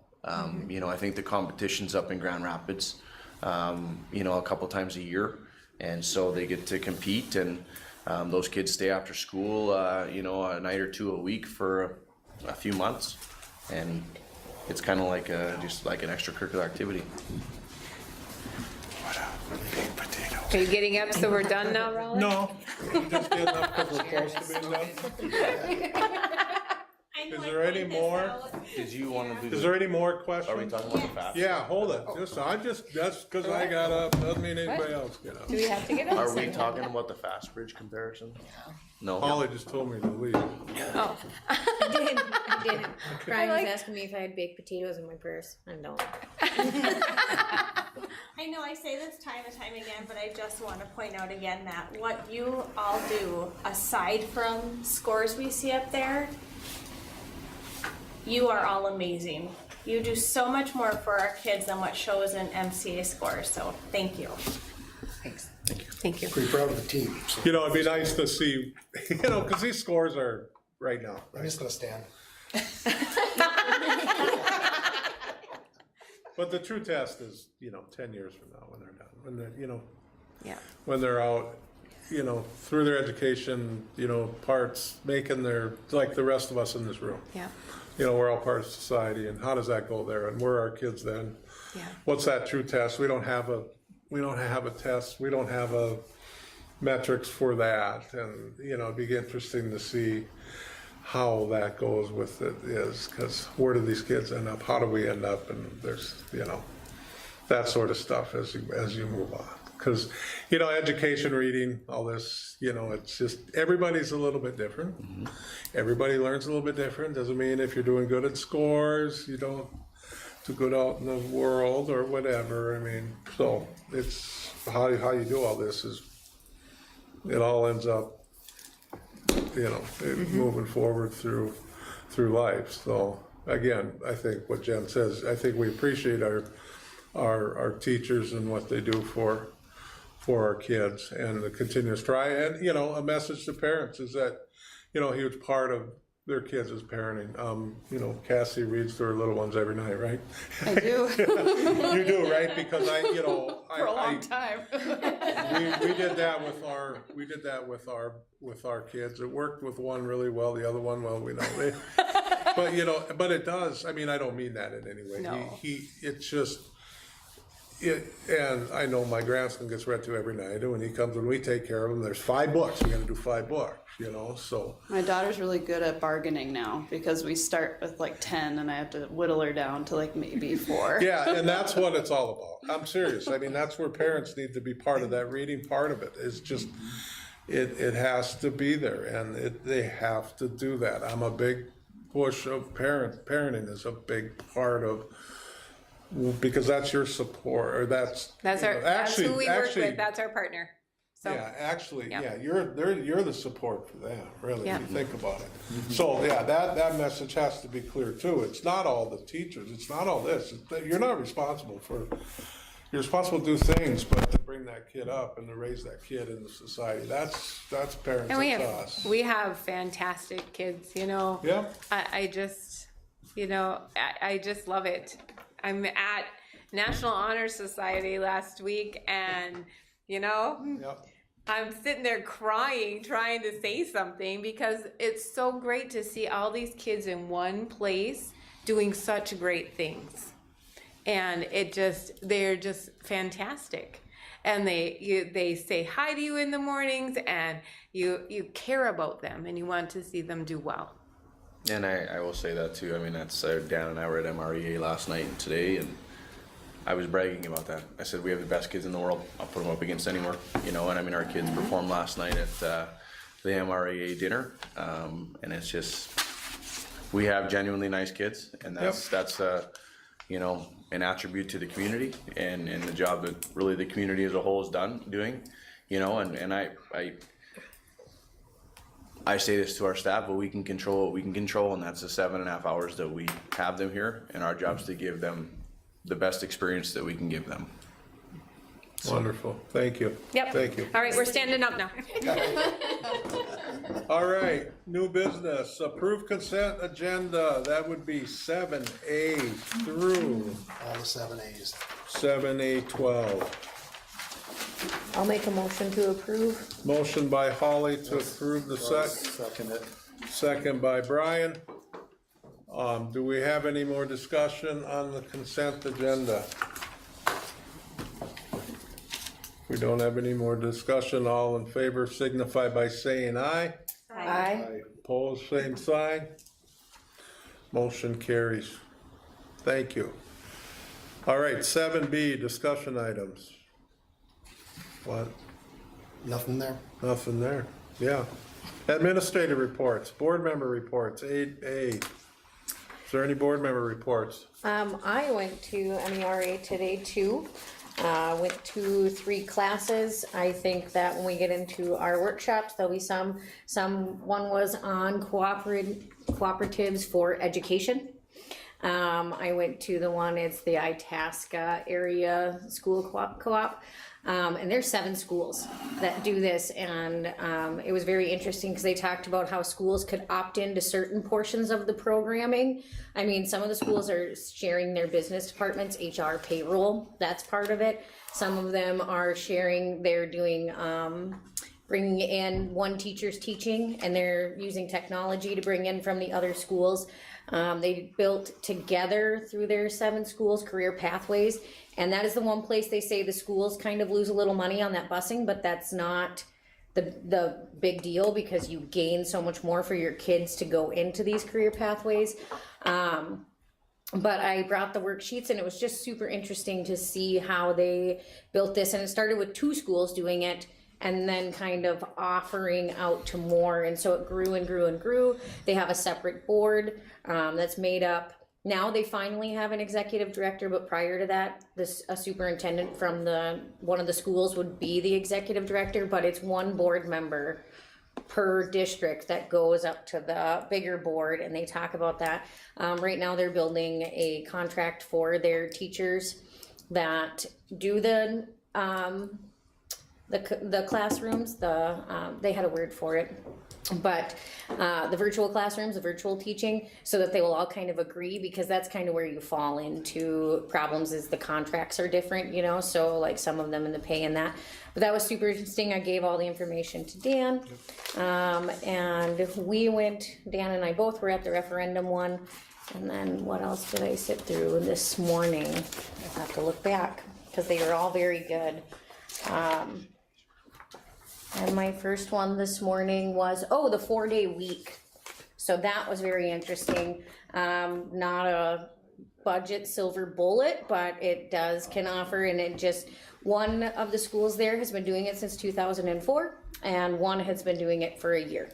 So, and then there were a couple that had tried it here and there too. And the MDE is really working, they said, they used to be really difficult to get approved.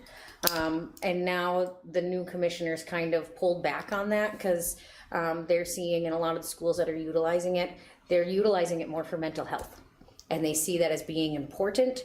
And so they're going to statute and not above and beyond, which they have in the past. But that, she said, can change per commissioner.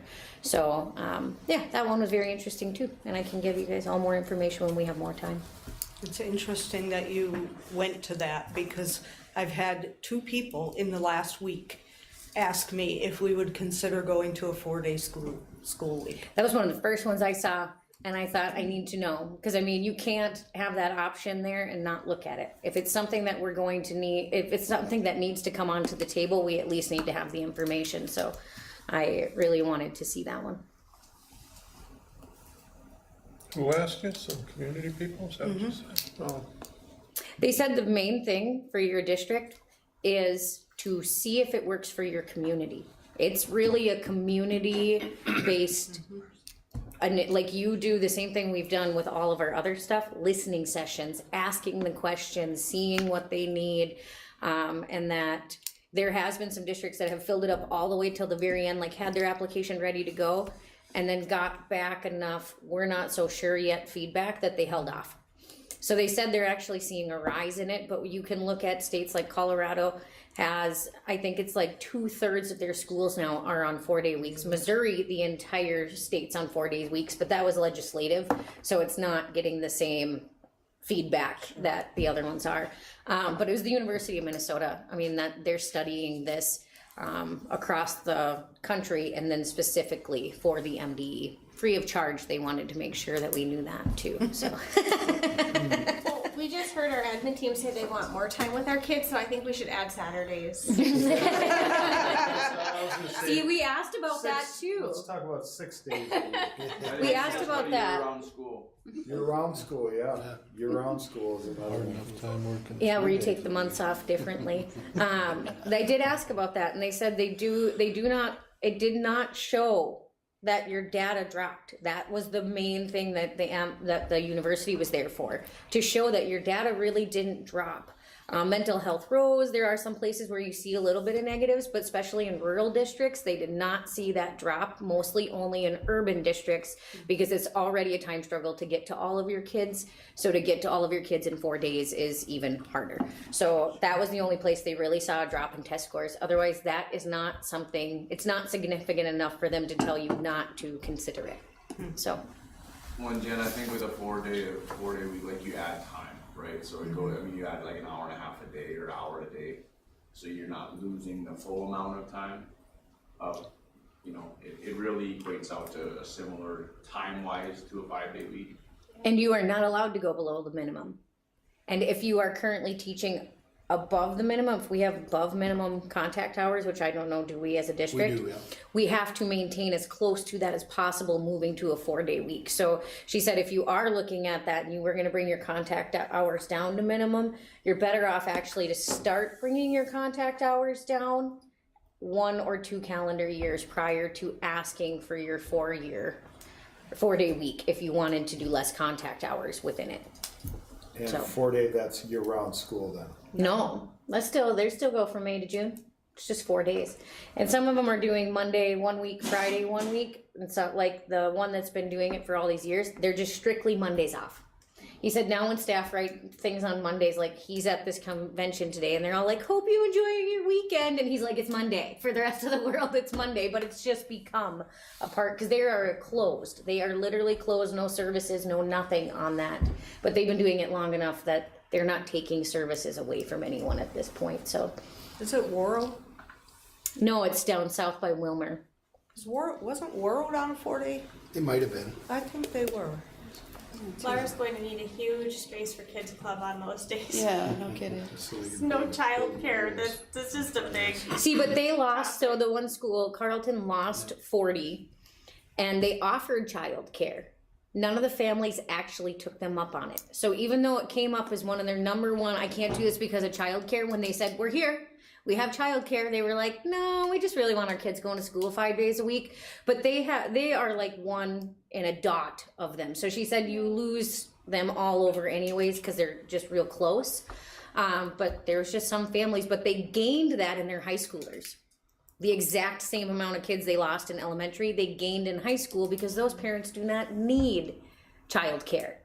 Those kids have more activities and things going on. They need that time for mental health, jobs, other things in their lives. So. Well, War Road did it because they got to have a day for hockey. Hockey day every week. Hockey day. Half their kids were missing on Fridays for hockey. There you go. So it is hockey. Gotta play hockey. Yeah. They actually got more contact hours going to a 4-day week then. Build windows, man, on Fridays. No, that's all the parents they bring.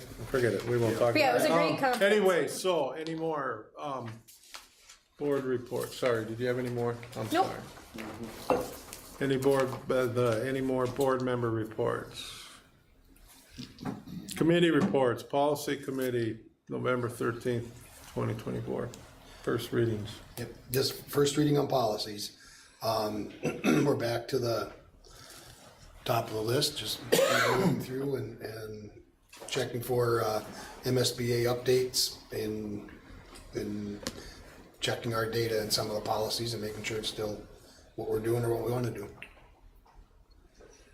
Okay. Safety Committee meeting, November 12th.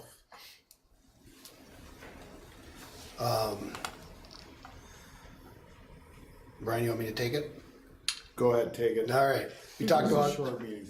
a couple of workman comps cases that Julie Nolan shared. And then we did have talk about who should have access to this facility after school hours when no one else is here. And really, it should be a staff member, coach or whatever. You know, we talked about key card access to all buildings, particularly for community ed activities or things that go on.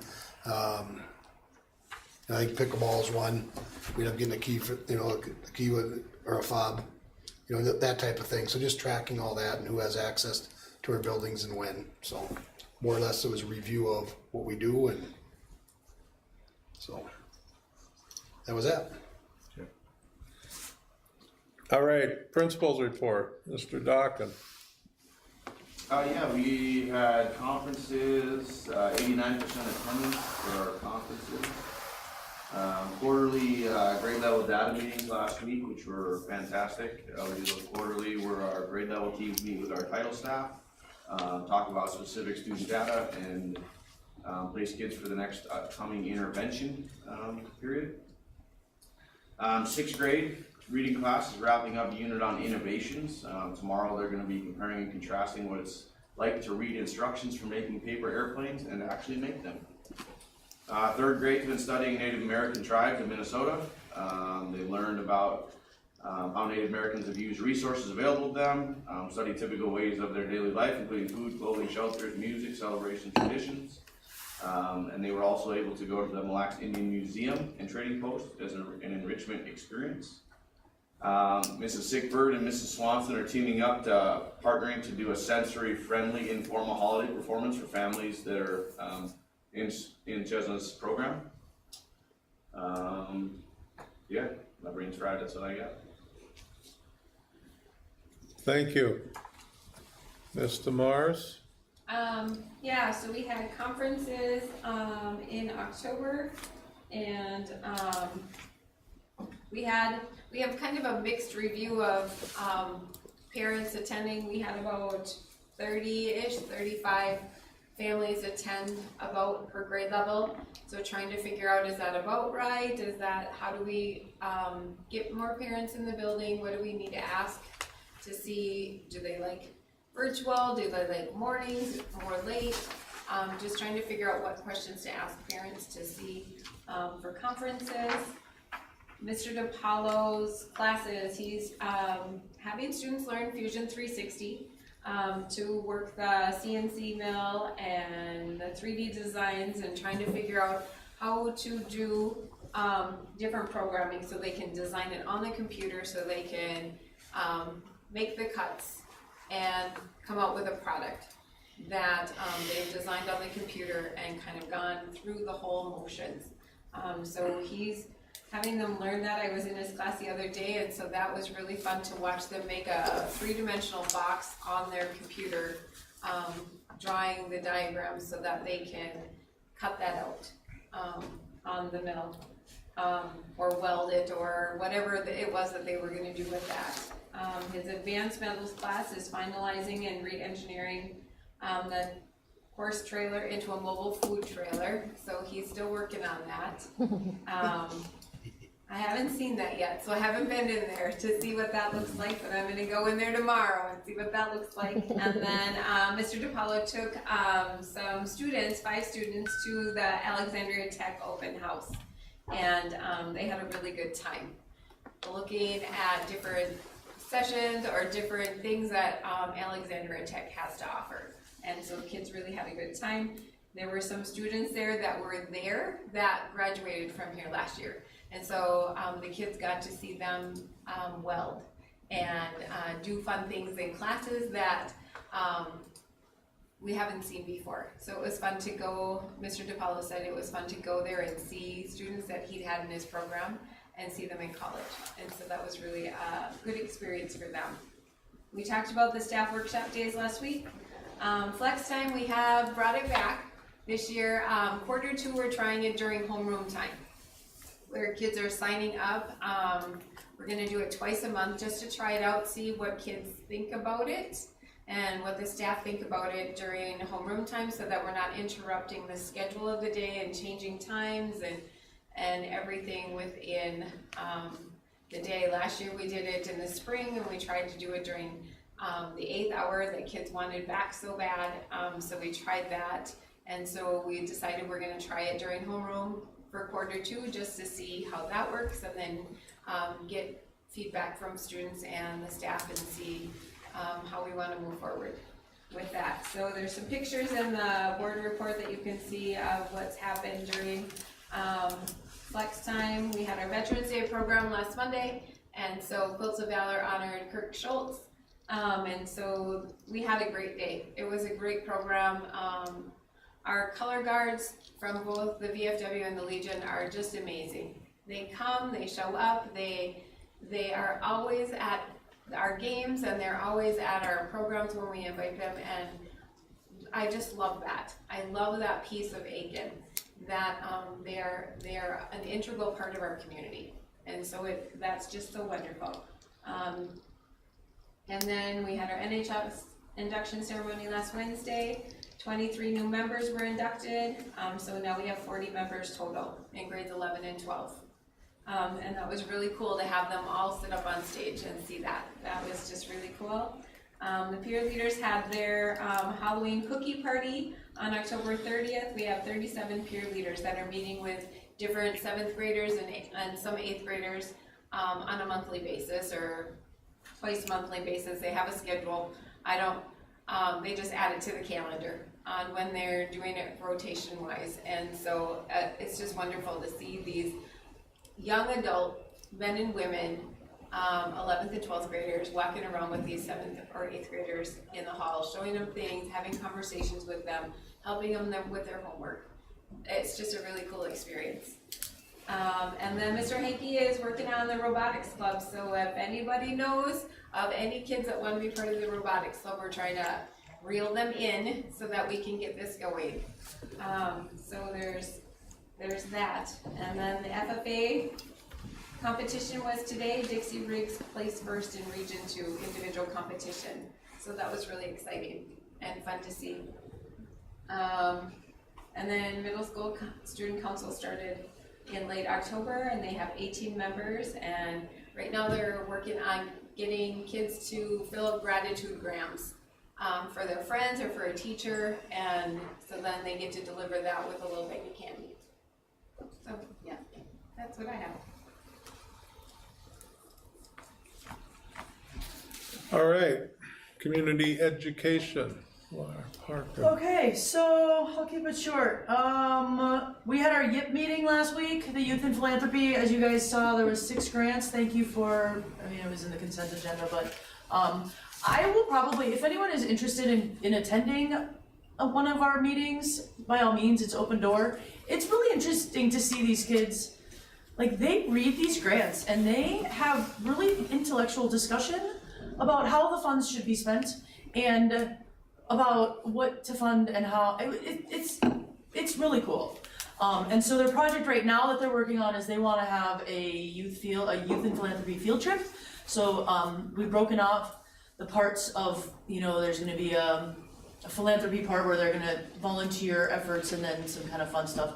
But it's a really cool dynamic because it's a very eclectic group of kids. It's not one, kind of genre of it's neat. We get great conversations, and so if anyone wants to come to a meeting, I'll let you know when the next one is. We have 2 bus trips next month through community ed. We have our Concordia Christmas concert on December 7th, which is a collaboration with the high school choir. I love this because the high school choir takes like 40 of the seats, and then our community fills the rest. And so, and they're all mostly older retired adults that just get on the bus and the choir is singing the whole way home and they're just loving it. So they're pretty excited about that. We have the Minnesota Wild on December 15th. Still a few tickets for that as well. And then our clothes closet is up and running. In less than 2 weeks, we have given out 17 items to students. And so if anyone wants to see the clothes closet, I have 3 bags of clothes I need to bring up there after the meeting. And so we can hop up there and you can see what that's about. But any comment, questions? Thank you. Superintendent's report. All right. Couple of things. Put the enrollment update in the board agenda. Our numbers have stayed the same from last month.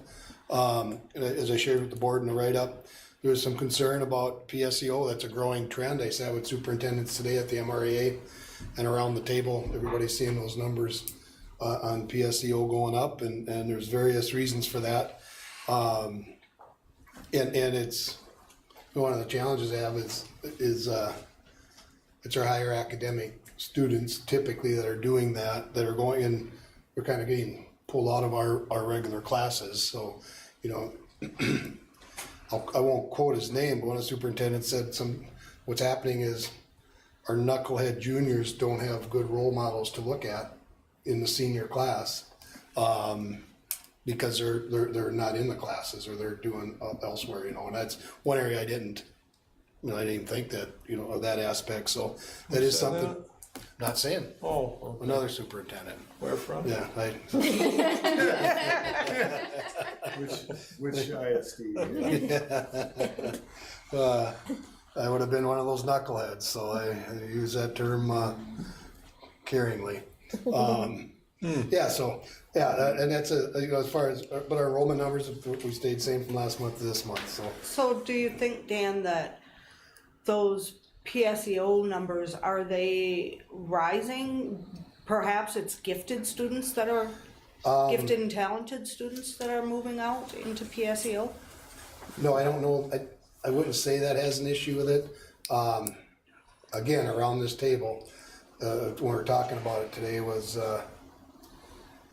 students feel the rigor of our high school teachers teaching these classes is higher than the rigor of some of the college teachers teaching the classes. Mm-hmm. Really? Mm-hmm. Oh, I can see that. Or is it a different environment? Yeah, it's just a different environment. Yeah, so, and that's, you know, that's, I don't know that. I don't know. I don't want to step on toes of any of our cooperating colleges, because I don't know that. But that's kind of what some heard is, they can, I would say easier, but less rigor in some of the taking class online that is taken with a classroom teacher. And I guess and that less could be like time one-on-one requirement intervention, right? You What's know, that? it seems like when our teachers are seeing kids every day, they're making sure that they're getting things done, rather than in college you have to be pretty self-driven to figure it out, right? So I think there's a lot of reasons kids do PSEO. It's a different environment if you want to get out of the dramatics of high school, or you can go to college 3 days a week versus high school 5 days. There's a lot of And I do think with students, we're still seeing that. I think from when we were online, we were just so much online there for a year and a half that it's a better fit. So I think parents are pushing also because it's saving them money. Saving them money, yeah. Well, Yep, that's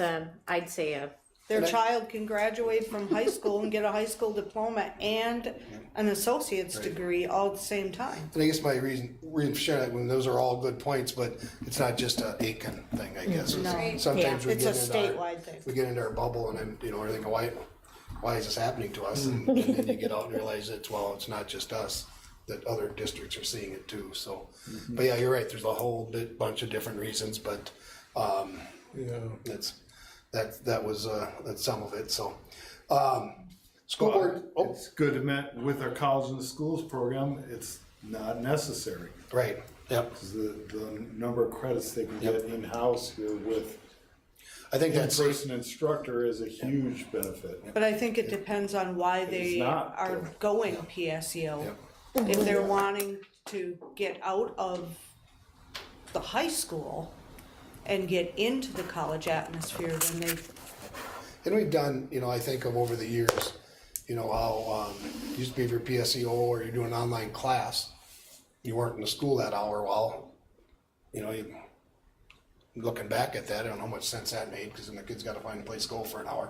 But it was all to kind of keep classes here, and we have the senior area or the commons area or up here. A lot of kids will come up here in the media center, so they're accounted for, and they're we track, I guess, if you will. But we're accommodating. We're doing what we're accommodating because we can keep them here for the other 5 hours a day or 4 hours a day. We feel that's good for them, and it's also a plus for the rest of us. So, yeah, and again, it's just maybe a change. And I will quote this. Remember Bob Lake, one of my 30 years ago. I don't know what Bob was all riled up about on that day, but he came in and said, Stifter, before your career is over, we're going to be a K-10 school. And we all looked I thought Bob was just having a bad day. I don't know if we're going that way, but it seems like Bob Lake was a lot more accurate. 25 to 28 years ago than I thought he would be. So I don't know what his insight was. Not, so, but anyway, so there, I'll give you that quote. What a prophecy. Yeah. I still know what goes on up there. No, but I think of that a lot when we're looking at this and what all the options our junior and seniors have, so. I do think one of the issues is that the way that we have delivered education for the last 150 years, it needs to change because students they learn differently, families are different, our whole society is different. And I do strongly believe that our teaching practices have changed and have evolved. The challenge is we're still working in a industrial revolution type setting, Environment, right? So, yeah. And I think any of our teachers, especially our veteran teachers, would say, I'm doing things so different now than I did 10 years ago or whatever, just because of whether it's the technology or just because of where kids are at, maybe where they're at in their professional career. So I do believe, I started, I think of my high school classes, a lot of it was just lecture and you do homework and that, and there's so much more interactive. There's all different strategies that are used that, again, not that teachers when I was in school or many of us were in school were wrong. It's just, we have changed, but we are trying to, we're using an old system to try and do modern day learning. We're not a one size fits all anymore. Right. And so, so much of society is different. And I think the sooner we begin to embrace that and be able to let go of the fact that students leave for different reasons. Some students being here and doing college in the schools is just what they need and it's a perfect fit for them. Other students need to be post-secondary.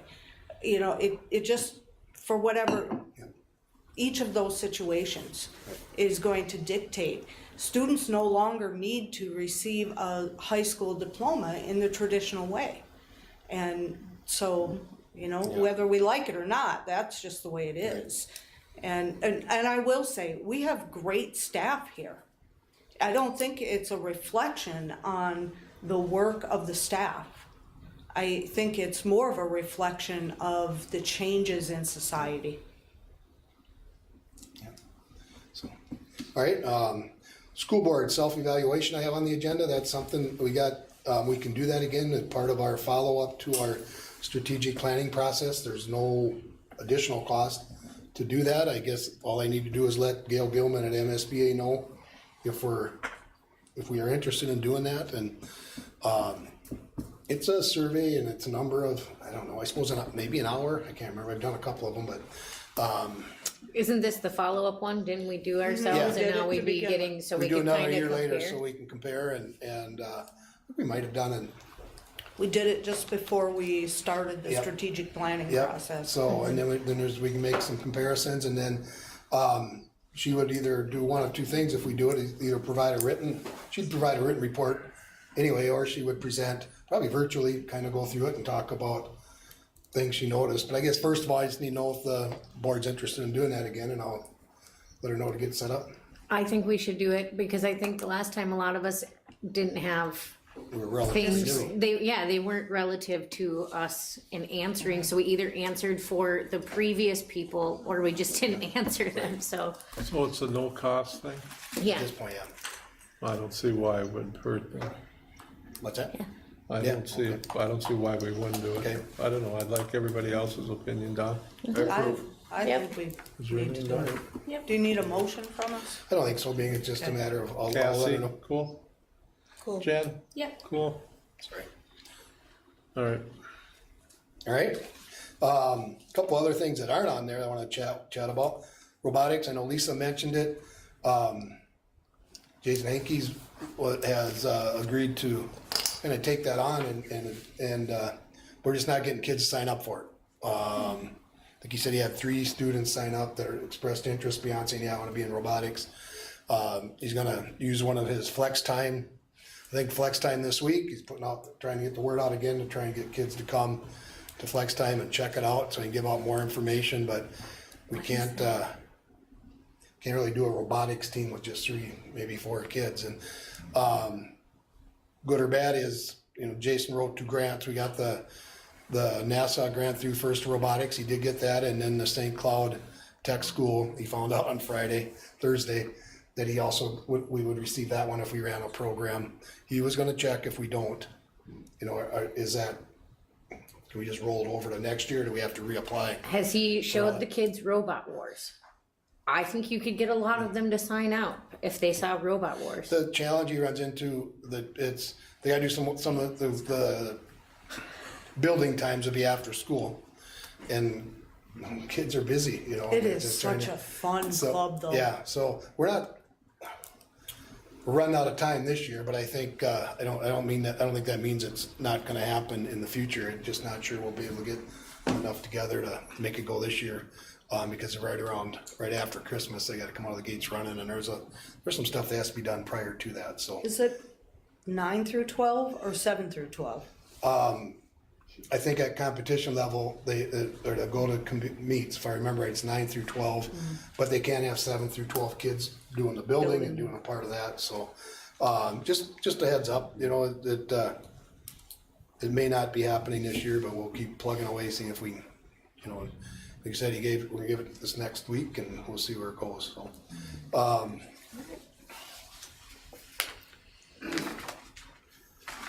work session, Ellers couldn't make it tonight. I gave you a couple of dates for a work session to meet with Ellers.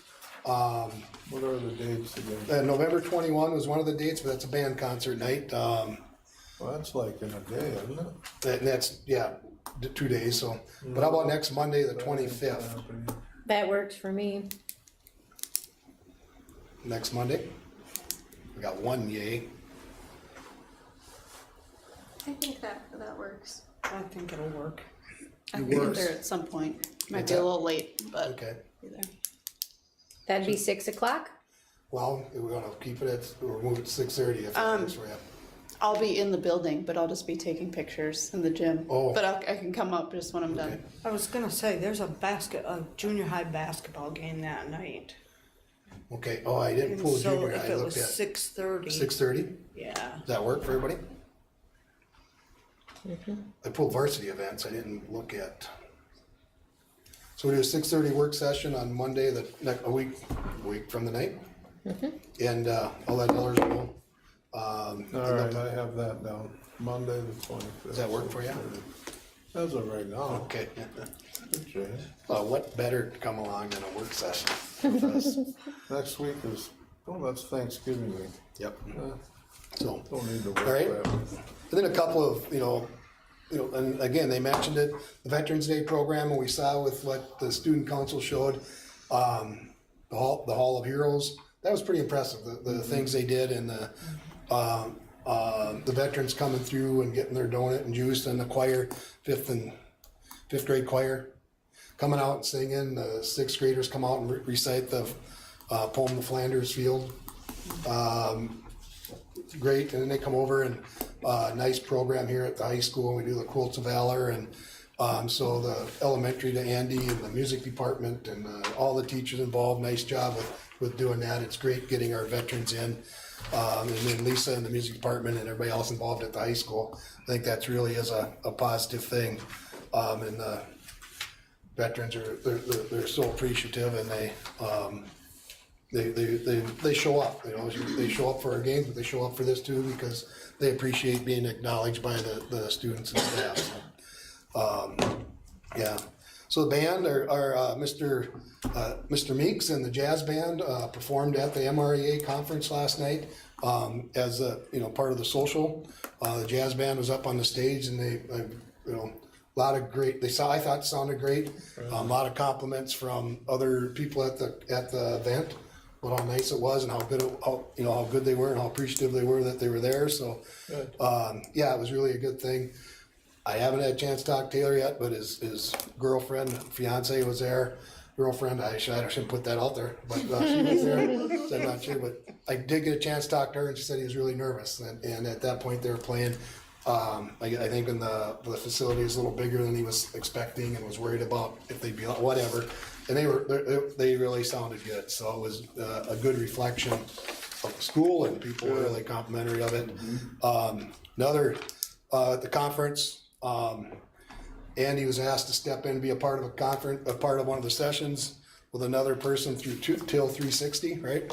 Yeah. And so he was just going to stand in and be the extra person because Curtis, who was going to head it up, couldn't be there, and he had another person there to present, and Andy was just going to be there more or less for moral support. And he got a call this morning that person was in the emergency room, I guess, at 7 o'clock. So Andy took it on and did a presentation at the session today. So that's a way to be there, a way to step in, and it's just good to have that. And again, I heard compliments from people saying, hey, he did a nice job in there. Nobody realized that he was kind of thrust into it, I don't think, at the last second. So and then I sat in on a couple sessions. I sat in on the referendum one with Holly, and then I was a part of they had principal and superintendents part of the interview team. They had 27 student teachers that are about ready to student teach, and they came in and they had a chance to ask us questions, but then we ran them through kind of interview type questions, and really impressed with the kids the kids. They looked at me funny when I call them kids, but when the students coming through, and did a little plug, when you're ready. I think I talked with 9 different students who came through where I was at my table, and 5 of them were special ed teachers. So, I like, hey, when you're for us, we got, a little sales pitch. But it was, again, good experience for me to have, and I think it was good experience there. And then wrapped it up with a legislative session, Sam Walseth, MRA lobbyist. And there's a lot of stuff that, we're pitching back to the legislature, a lot of things to clean up from the last 2 years. But I think it's really important, as I'm listening and thinking about that, with MSBA and the association you're a part of, really get involved and I think their platform for MSBA, they had platform meetings. I think they're done. I was looking, but they were doing some Zoom meetings to get input. So they're always, I don't know if you're working, I don't know if they do them at the best time always. So might interrupt with your email, might not be able to get to them, but watch your MSBA or emails from MSBA if they still have any more of those, and might be a good thing. Just even if you're tuning in and listening, or when they do get to where they're presenting their platform, pay attention and give input, give feedback, because I think that's probably the biggest thing came out of our meeting with MRA with Sam was, they had all these things on, they're not going to be able to do them all. So what is it that's important to districts? What's important to today was what's important to rural school districts, but moving forward, MSBA is another organization we have that can be working for us and and legislatively. So really don't have an update on the city with the infrastructure. We did get some drawings and whatever, working with ICS and JLG to take a look at that. And now we're trying to put the two together to get a better idea of cost. We hope to have that now by the time we get Ellers here next week. Just moving with that. So I think the MSBA conference in January, if you're interested or if you've realized now that you can go, just let us know so we can get you registered. I've heard from a couple of you that are and you're able to go, and I don't know if. Did you get my email? I think, yes, I did, yeah, so you would be able to go now, right? Yeah, so you wanna go, no, you've done the phase 3. Yep, so you just need to go to the conference, okay. That's what I have. It's gonna be hard, man. Any questions? All right. Anything else? Upcoming meetings, November 27th, Personnel Committee, December 3rd, Finance and Facilities, December 11th, Policy Committee meeting, December 16th, Truth and Taxation School Board meeting, December 19th, Ag Committee, December 26th, Personnel Committee meeting. I think that one will be rescheduled. Yeah, a different I don't like that. It gets rescheduled every year. Is there any other business? Just keep in mind that the next one, that's a 6 o'clock start, our next Oh, for board the- meeting because of yes, truth and Truth and taxation. Taxation starts I at will 6. not be here. Okay. Oh, really? Is there anything more? Do I have a motion to adjourn? I'll make a motion to adjourn. Second? Second. All in favor? Aye. Opposed? Motion carries. Thank you. Have a good night. Thank you, everybody.